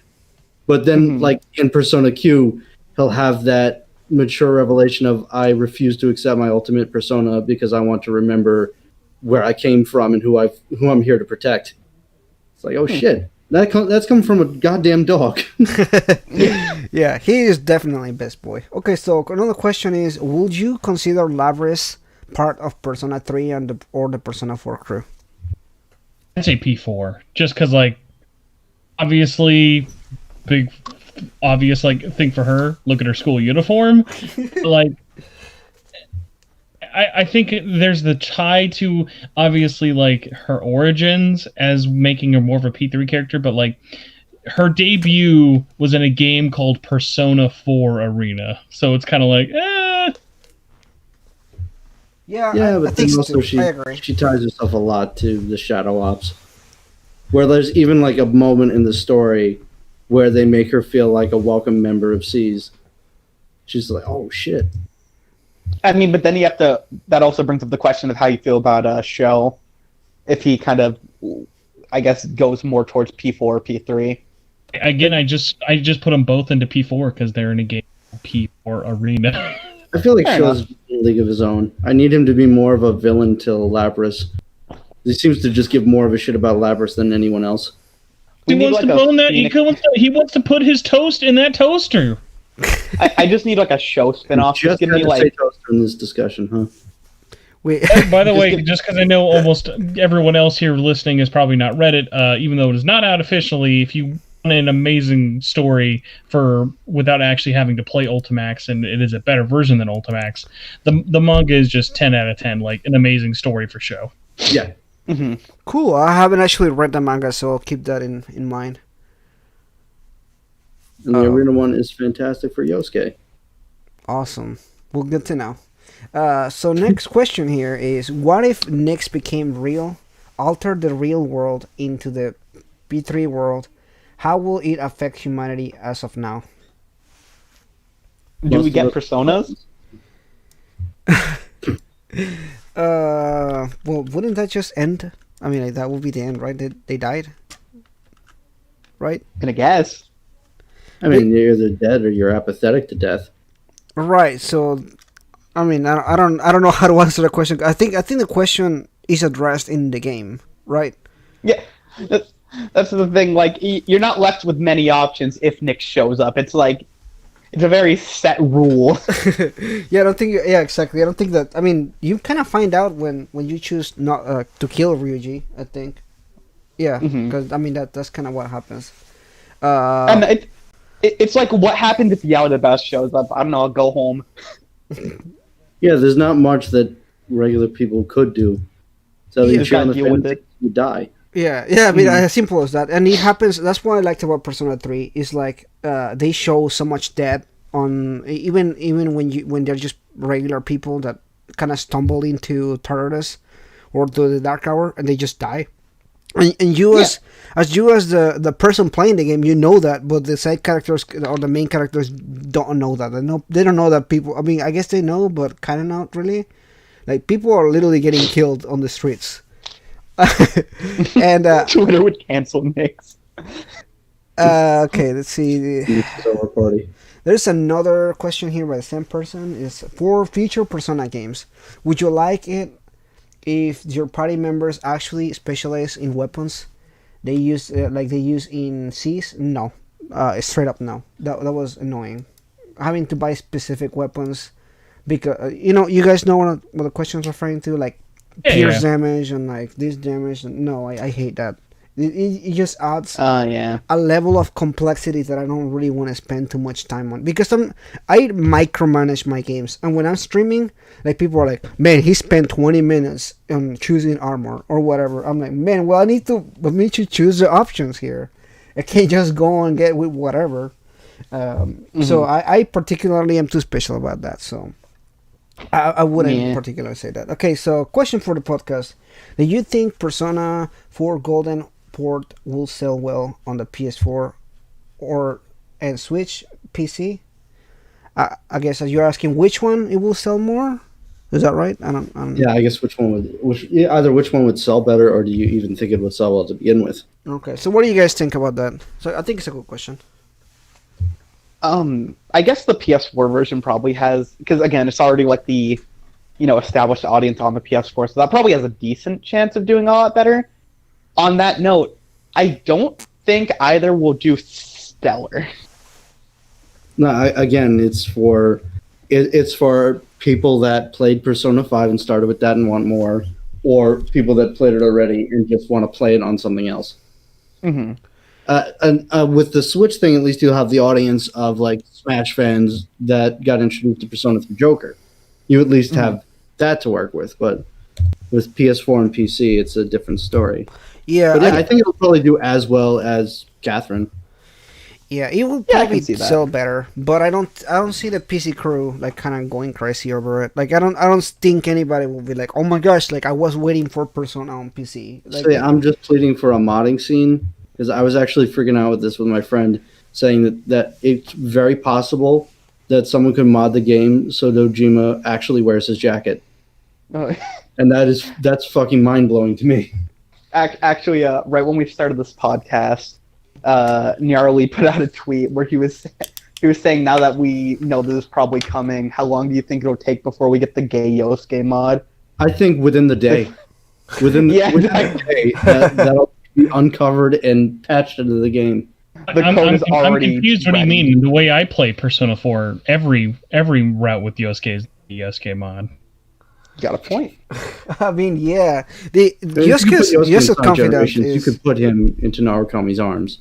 Yeah, we just need a little bit more. That's all we need, just a little bit more, and you're good to go. Like I want a, that was one of the things that tripped me whenever you do the no girlfriend route, and you spent what is that, the February? Is that February or December? Which one of the two? I don't remember which one you spent time with Yusuke when you don't have. Yeah, that's the No Harem route. That's him, Teddy, and Kanji. Oh, And Teddy has like roaches in his suit. right. It's such a like funny thing when you see that. It's just funny as fuck. I love those kind of moments. The same thing happens in what Persona 5. You spend time with Oh yeah, with Ryuji. Yeah, it's bro time if you don't hang around with the girls. Yeah, you just have Ryuji and you're spending time with him, and it's cool as shit. Except that Ryuji at that point is almost like, are we gay? Like, Well, yeah, in the OVA, and they kiss. oh man, that's hilarious. I thought that was really funny that they added that, but just give it romance. Like everybody wants that. Like it's fine, just do it. It doesn't matter. Nobody's gonna cry over it. I mean, somebody will cry about it, but you just shouldn't listen to those people. Oh yeah, I mean yeah, you're right. You're right. Whatever definitive decision is made about a Persona game, there will be at least one person upset by it. I mean you're right. Listen, the removal of those gay characters from the original translation is the biggest crime ever. Listen, Absolutely. we can all agree it's 2020. If we aren't standing for the beefy trendsetter, what are we standing for?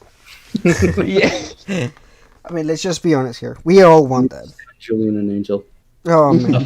Fun fact: if you listen hard enough, I forget which one it is, but they're actually voiced in Royal, and one of them is the same voice as Kamoshida, which just adds a little bit extra creepiness to the whole situation. Yes, I think one is Shido's voice actor, and the other is Kamoshida's voice actor. Oh, that's perfect. The two biggest pricks in the game.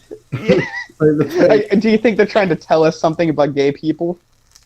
If it was not them specifically, yes. yeah, it's either them trying to be really subtle and make a nice metaphor about the situation with homosexual people in Japan, or it's the English voiceover industry telling us all that they can only hire 10 people for an entire game after reading them as many times as possible. I feel like that choice was more deliberate because it's the two rapists playing the two rapists. I'll at least say this to at least get us away from the R word. If you guys want a fun game, whenever playing through Royal, just try and find how many times they can use Yuri Lowenthal and Johnny Young Bosch, because it's quite amazing how many times they can get them to be different characters. Oh Listen, my gosh. I'm not going to pay them just for playing Makoto and Narukami in that one fight. You gotta have them be earn that check. Gotta have them be like 9 other shopkeepers. My favorite also is how many times you could pick out Karen Strassman, the voice of Aigis, as different students. Mm-hmm. And Amanda Winley, because she plays at least 3 different students in Shujin. Yeah. All right, so we have another question from Twitter here. Going back to the questions, what inspired each of you to become an internet content creator? So, This is deep. Oziach, Yeah, this question. you said something gosh. first, so go ahead. You start first. The one I'm not prepared for. Well, I was watching Smosh one day in kindergarten, and I just thought to myself, You know what? Why do I need to get myself this apple juice for lunchtime? Why can't I just influence myself it? You know, I If was Fred 2 can do years it, why old. can't he? I was 2 years old when Nigahiga made their channel. No, I'm proud to not know who that is.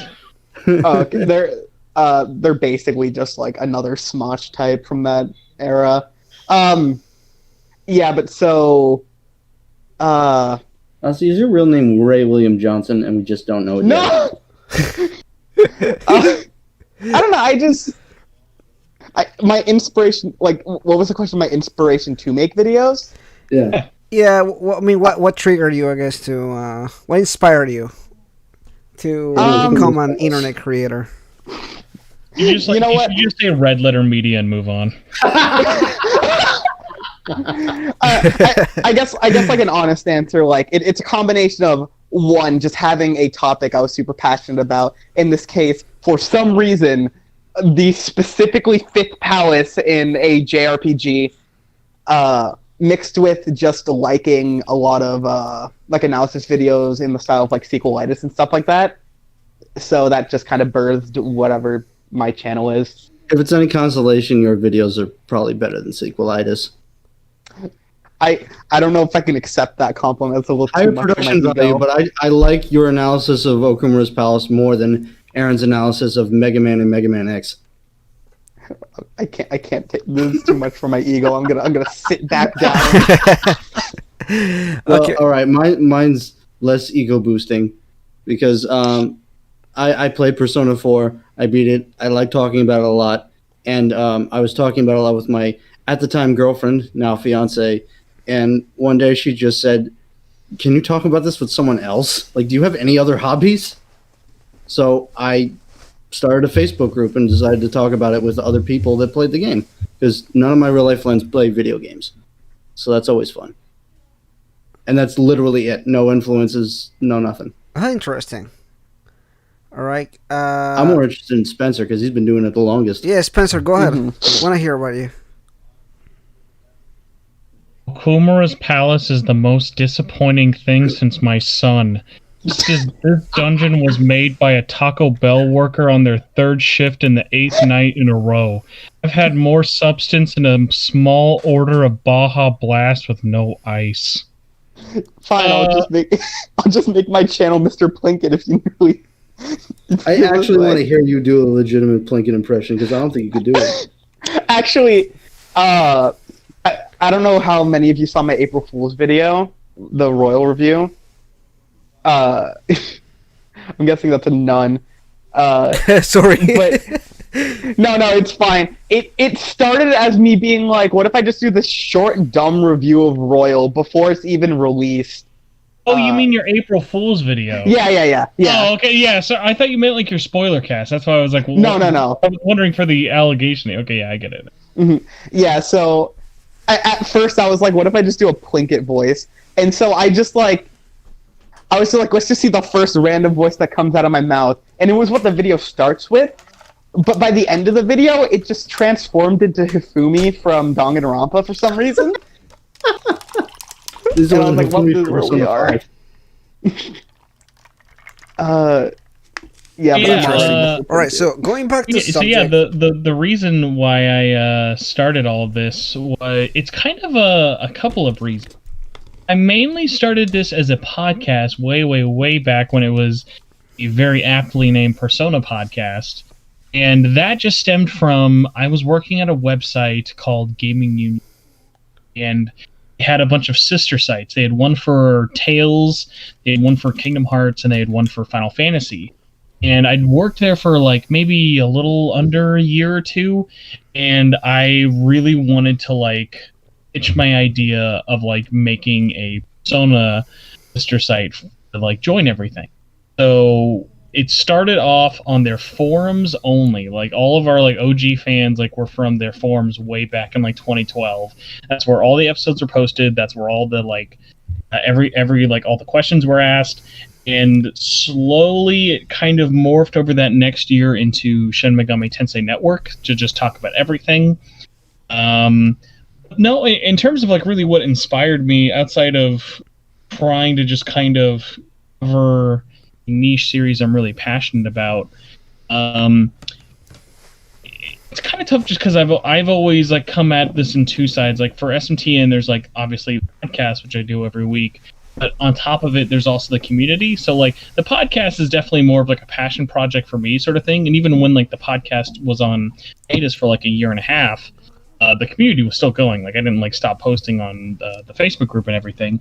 So the thing that kept me going for the community was I enjoyed not only having that steadiness over the past couple of years of all these members who've been there talking like in and out. It's just like I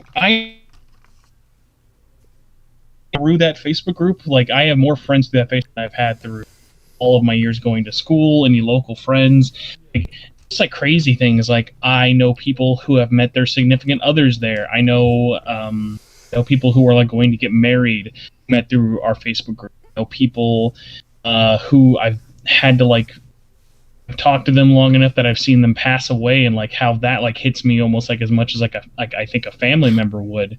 Just like crazy things like that. And it's like all the different ups and downs you have from knowing people, but just magnify that by over like 5,000, and it became such a personal thing to me. It doesn't even feel like a passion project anymore. It's just like, oh no, this is just a very large community that I don't really even think of as me running, more so just me keeping stable so that people can enjoy it on their own and eat and discuss with other people.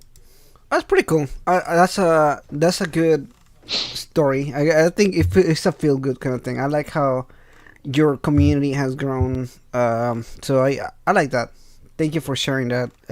It's just nice to see, especially when you spend a long time with the same community and everything. You can kind of grow into almost like a family kind of thing. Yeah, like and it's especially weird as time has gone on. Of like, I love meeting people who I've seen online for so long in person. Like that's such a great moment, as well as the opposite one of, let's say I go to a convention or something where I meet someone who I know is into this, and then they end up becoming a really active member in the group.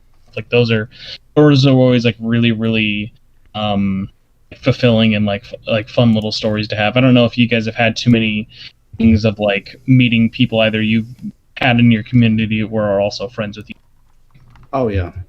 I mean, back before the COVID pandemic, I used to at least meet up with someone like once every 2-3 months. It helps to live in New York City. That's cool. Let's see. For me, what inspired me to become a creator? You know, it's sort of be really funny, but it's actually Fallout 76. So there Sorry was to hear that. so no. Yeah. It's in a funny way. So Fallout 76 hadn't come out yet. It was kind of like in that moment where they flew all the content creators and they played it, and everybody was super positive about it. I was like, oh, you know, it's in beta still, but it was really good and I liked it or whatever. And I was like, all right, well, I'm not buying this at all. So the beta came out, and day one I played it, and I was like, this game is absolute shit. How can I say that in a video without actually saying that? So I made a video and I was like, look, I'm not a YouTuber or anything. I just want to say this game sucks.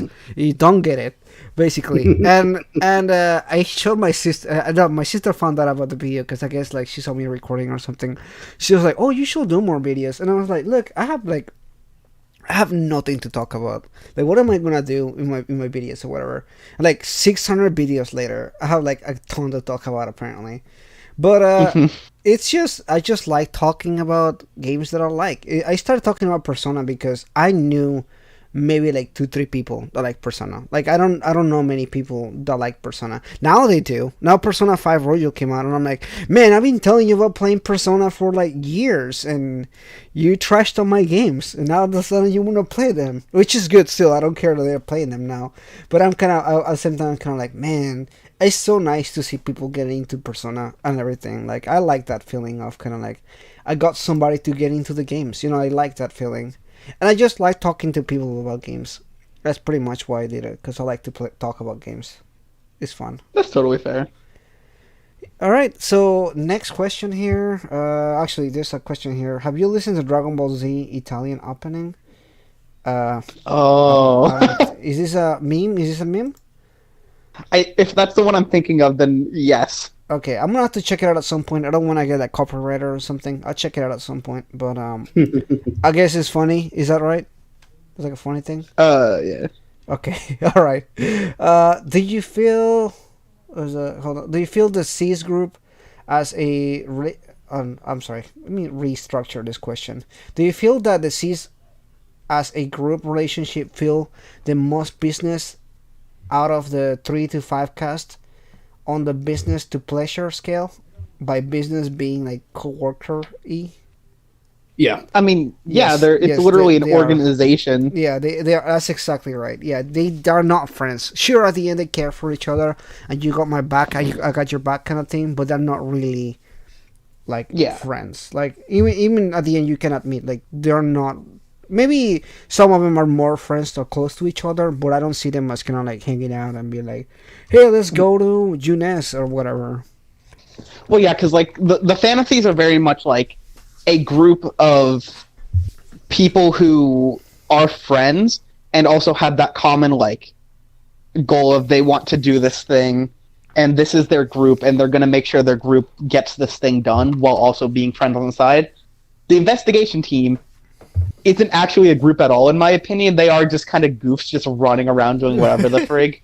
I agree with that. Yeah.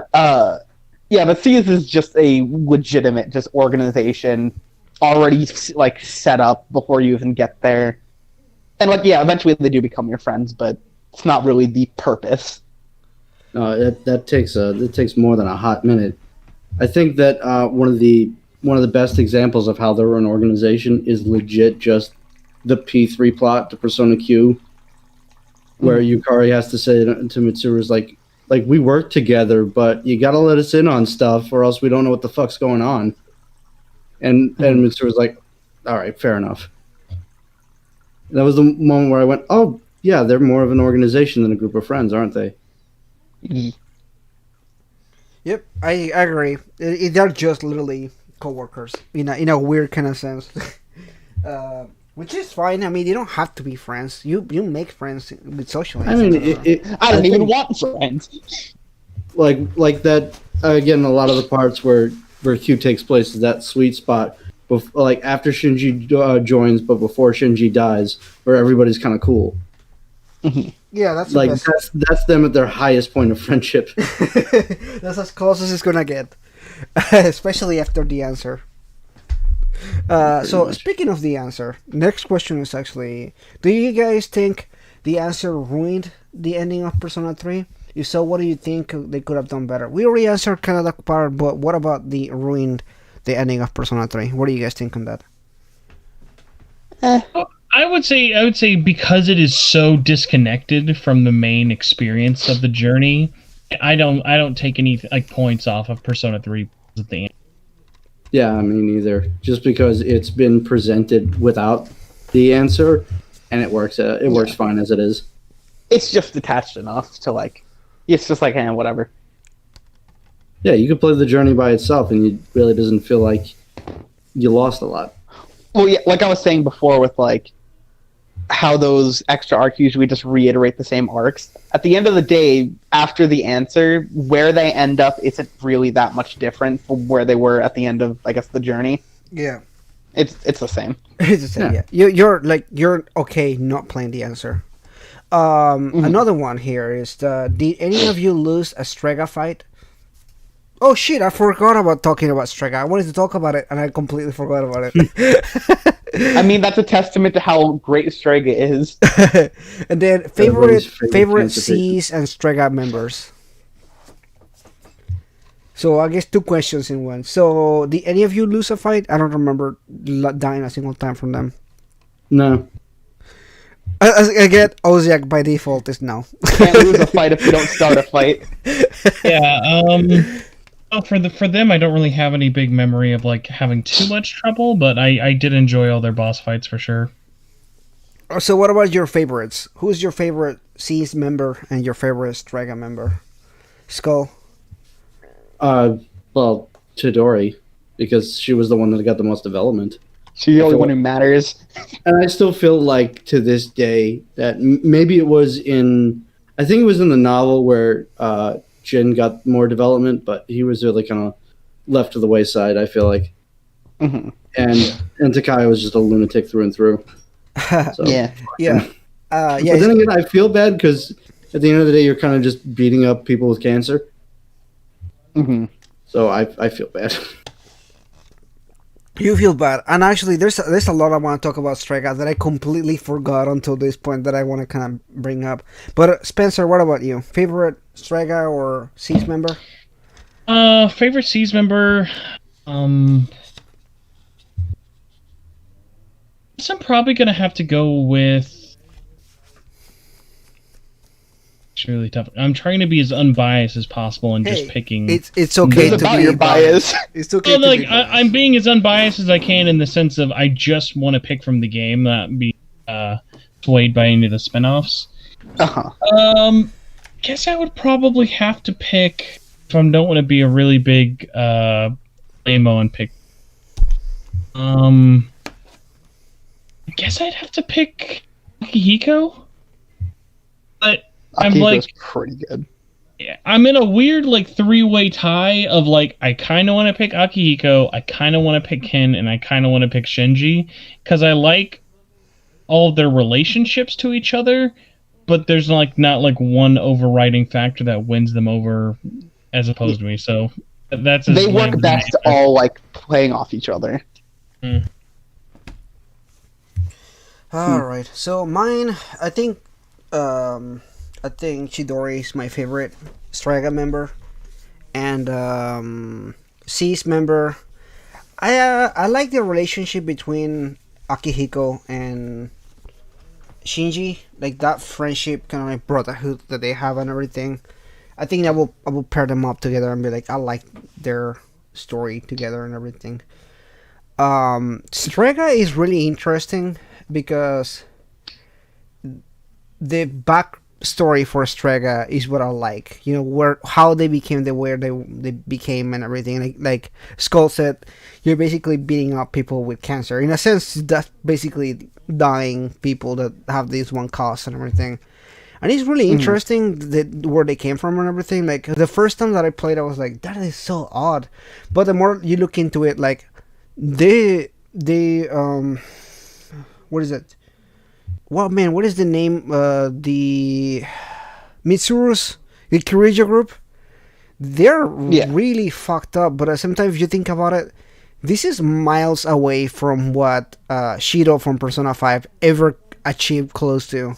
Like not only did they made Persona users, because that's a completely different thing. Like, sure, you have one hitman that does things for you or whatever. Like, no, you made Persona users out of people or out of experiments. And not only did they made Persona users, they made robots that do personas, they use personas too. Like, that's a completely different level of like madness. Or like, it's so much stuff that they did with everything, and I'm sure they did a lot more than that. Like, they were talking about time travel and all kinds of crazy stuff. Like, I was like, these guys invested so much time. Like, I when I saw the first time that I got to the Shido part in Persona 5, I was kind of like, this is kind of lame compared to Persona 5. Like, he felt so underwhelming because I kept comparing it to Persona 3.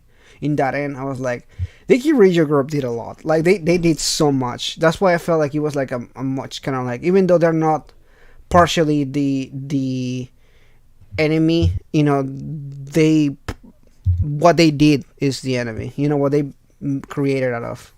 And it's interesting. I thought that was an interesting concept. It never revisited again. And I feel like that's something that I would like to be touched up on some point. Like, other Persona users like that. Like, I thought it was an interesting concept. Yeah. Maybe someday they'll bring that up again. I thought it was cool. Yeah, I'd like an enemy team. It's always fun to have one person, but I'd rather it be a group of people. Yeah, there's more variety in that sense. Yeah, definitely. Especially It'd be a harder fight. Fuck. Especially like somebody commented about how like Jin used grenades and stuff. Like, that was like they used personas very different from like you use personas and stuff. So it was a cool point. I like that a lot.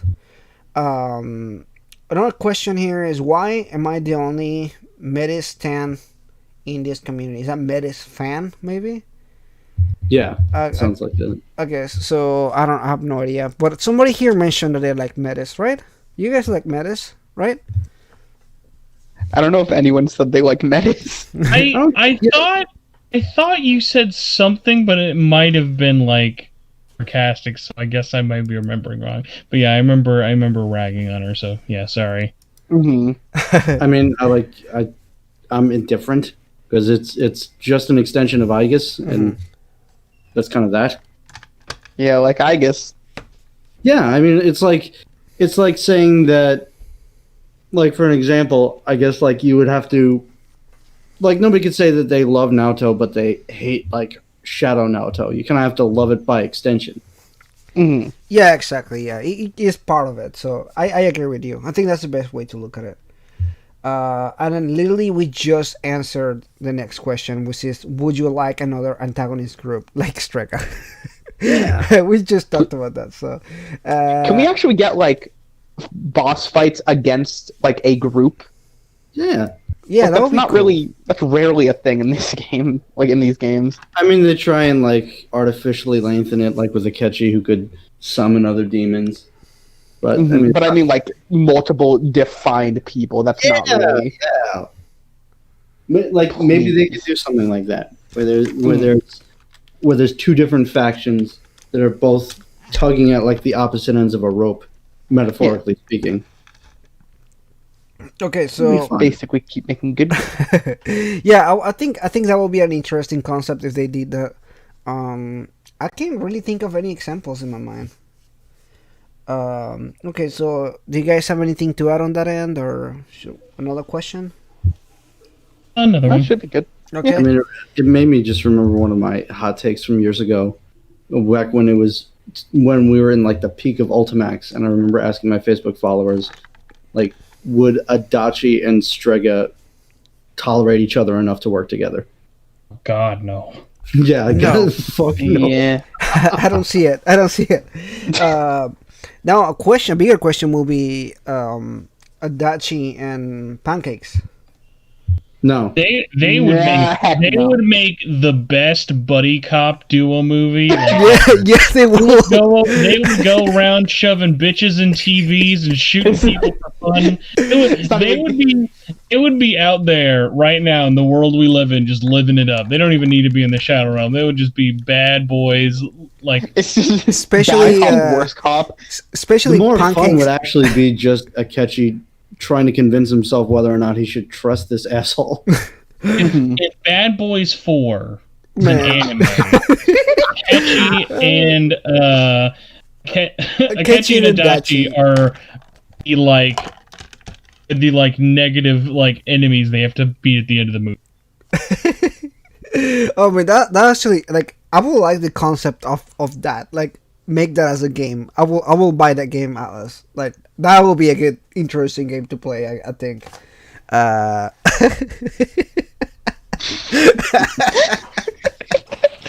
Okay, so actual question here: if the Phantom Thieves were real, how will society deal with them?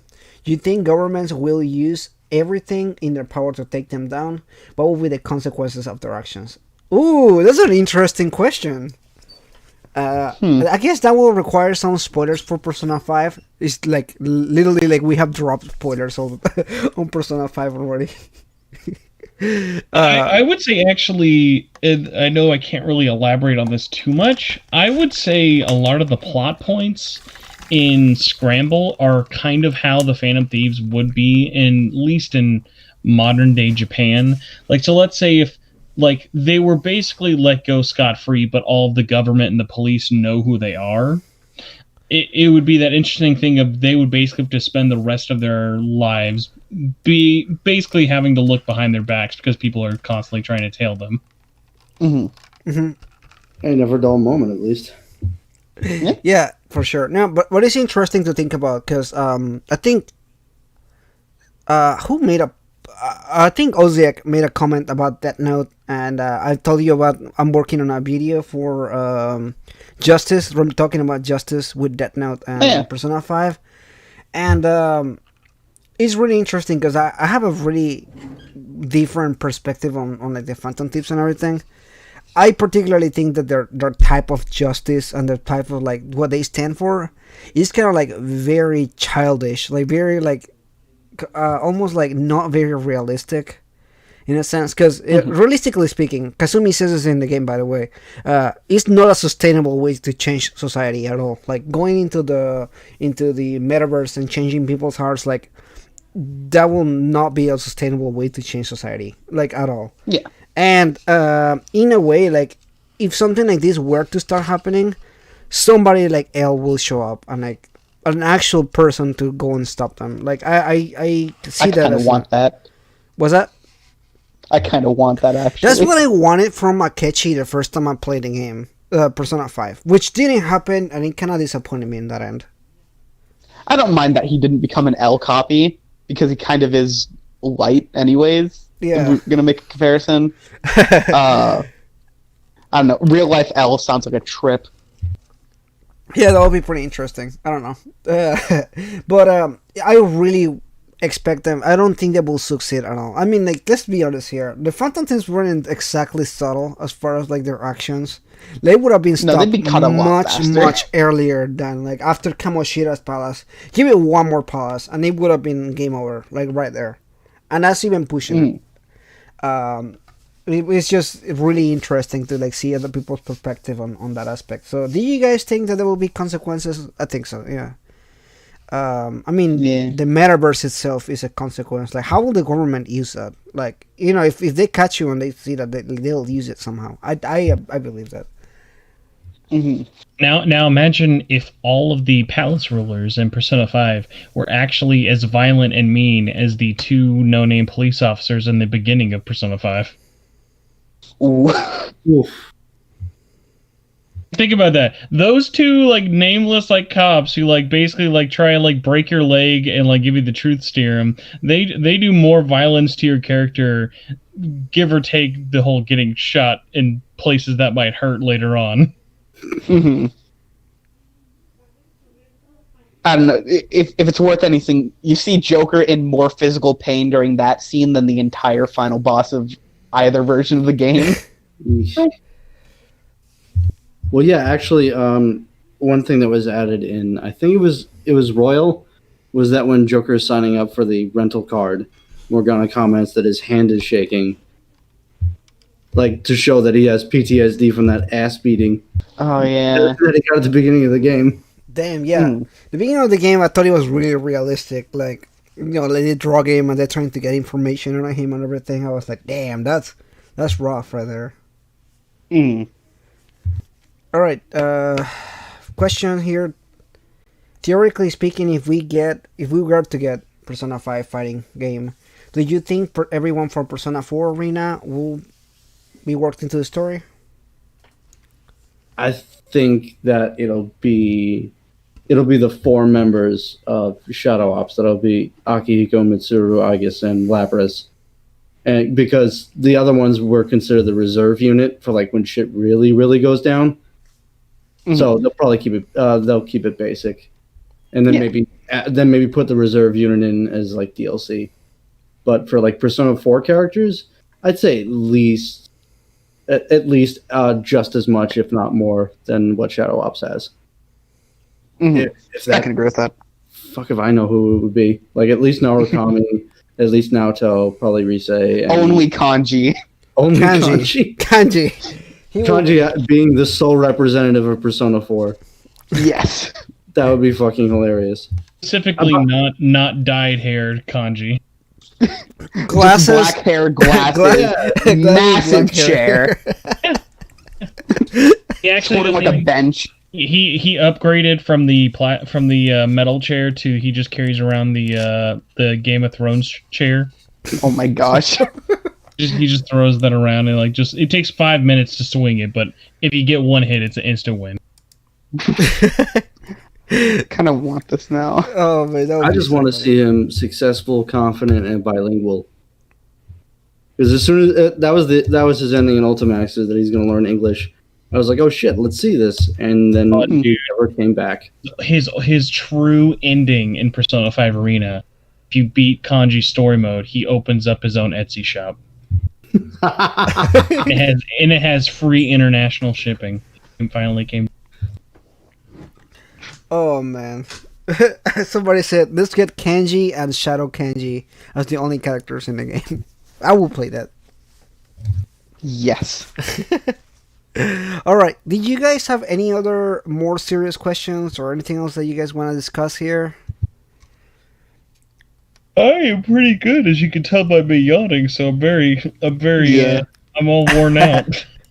Yeah, we hit. Oh shit! It's only 3 hours. 3 hours and 20 minutes. All right. Well, I Yeah, didn't my expect brain is that. gone now. Yeah, that was long. I was hitting for an hour, maybe 2 hours. That was Oh gosh. that was my initial goal. But you know what? We went on tangent. It was cool. It was fun. Do you guys on the chat have any other questions or anything you wanna mention before we end the podcast here? I'm gonna be honest, I didn't expect the Facebook podcast to be this fun, but here we are. Well, awesome. Thank you for joining in. I appreciate you coming. It was fun. And this is literally like my third podcast with people that is not my friend. So, you guys are cool. And Spencer, he's been here before, so appreciate you coming back. And of course, Cole, you also came back again. So I appreciate you guys. Thank you, sir. I felt so weird. I felt like what? Okay, Kenji. A question he already asked 3 times. Is this Kenji gay? In I guess like not really. 100% no. I mean, He's like the opposite.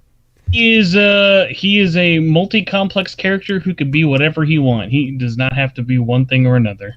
That's the point. That's the point of the game. Okay, yeah, his whole arc after the main part of his storyline that introduces him, he thinks, well, I do like girly shit, and my shadow is really gay, so maybe I'm gay too. And then his whole social link is Narukami telling him, no, you can like girly shit and still be a guy. It's not a problem. Mm-hmm. And he learned from that. Okay, so we have a we have a legitimate good question here. He says he only played Persona 3. And no sexual. Okay, so okay. Thank you, Spencer. See, I see where that steak and shake's been going. Don't think I'm not noticing. Bro, I you gotta respect the hustle here.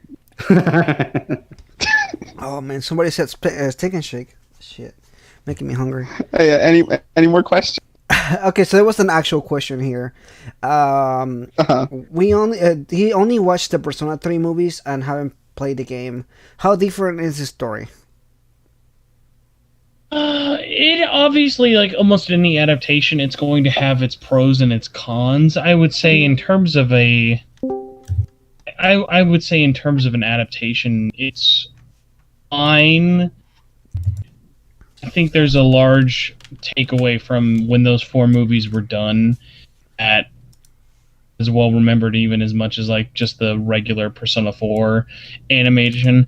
A large part of that obviously could be due to the timeline, but I think in terms of like if that's your only experience with the series, like there are way worse ways you could experience it. It's like just like the manga or something else, or even like the novels, like they're fine. Like there's nothing wrong with the movie that I would say is like insultingly when you compare to the games. Yeah. Mm-hmm. Yeah, I like how much they developed the main character in the movies. Like they give him a personality. Not that he doesn't have one in the games, but like he's more like apparent in the movies because he has to talk and everything. I thought he was so funny. With the one scene where he pulls the ring out of the nose ring out of the one guy. Oh. Oh yeah. I die laughing. Well, he literally just asked what was the funny scene. Yeah, that was the funny scene. That was the funny scene for me. Mm-hmm. A lot of Shinji stuff is really good. Oh, the Shinji stuff is good too. Yeah, when he's cooking food or whatever. Although I got to admit, the stage play does it better because the actor really plays up the puppy talk when Shinji's talking to Koromaru. I haven't seen the stage play, but that sounds pretty funny. Yeah, like he goes full on cutesy kissy face with Koromaru. All right, so I think we're good here as far as the podcast here. I don't see any more questions coming. Actual questions coming. So again, thank you so much for joining in today, guys. It's been fun to talk about many things besides Persona 3. So thank you again. Do you guys have anything else to say before we cut out the podcast here?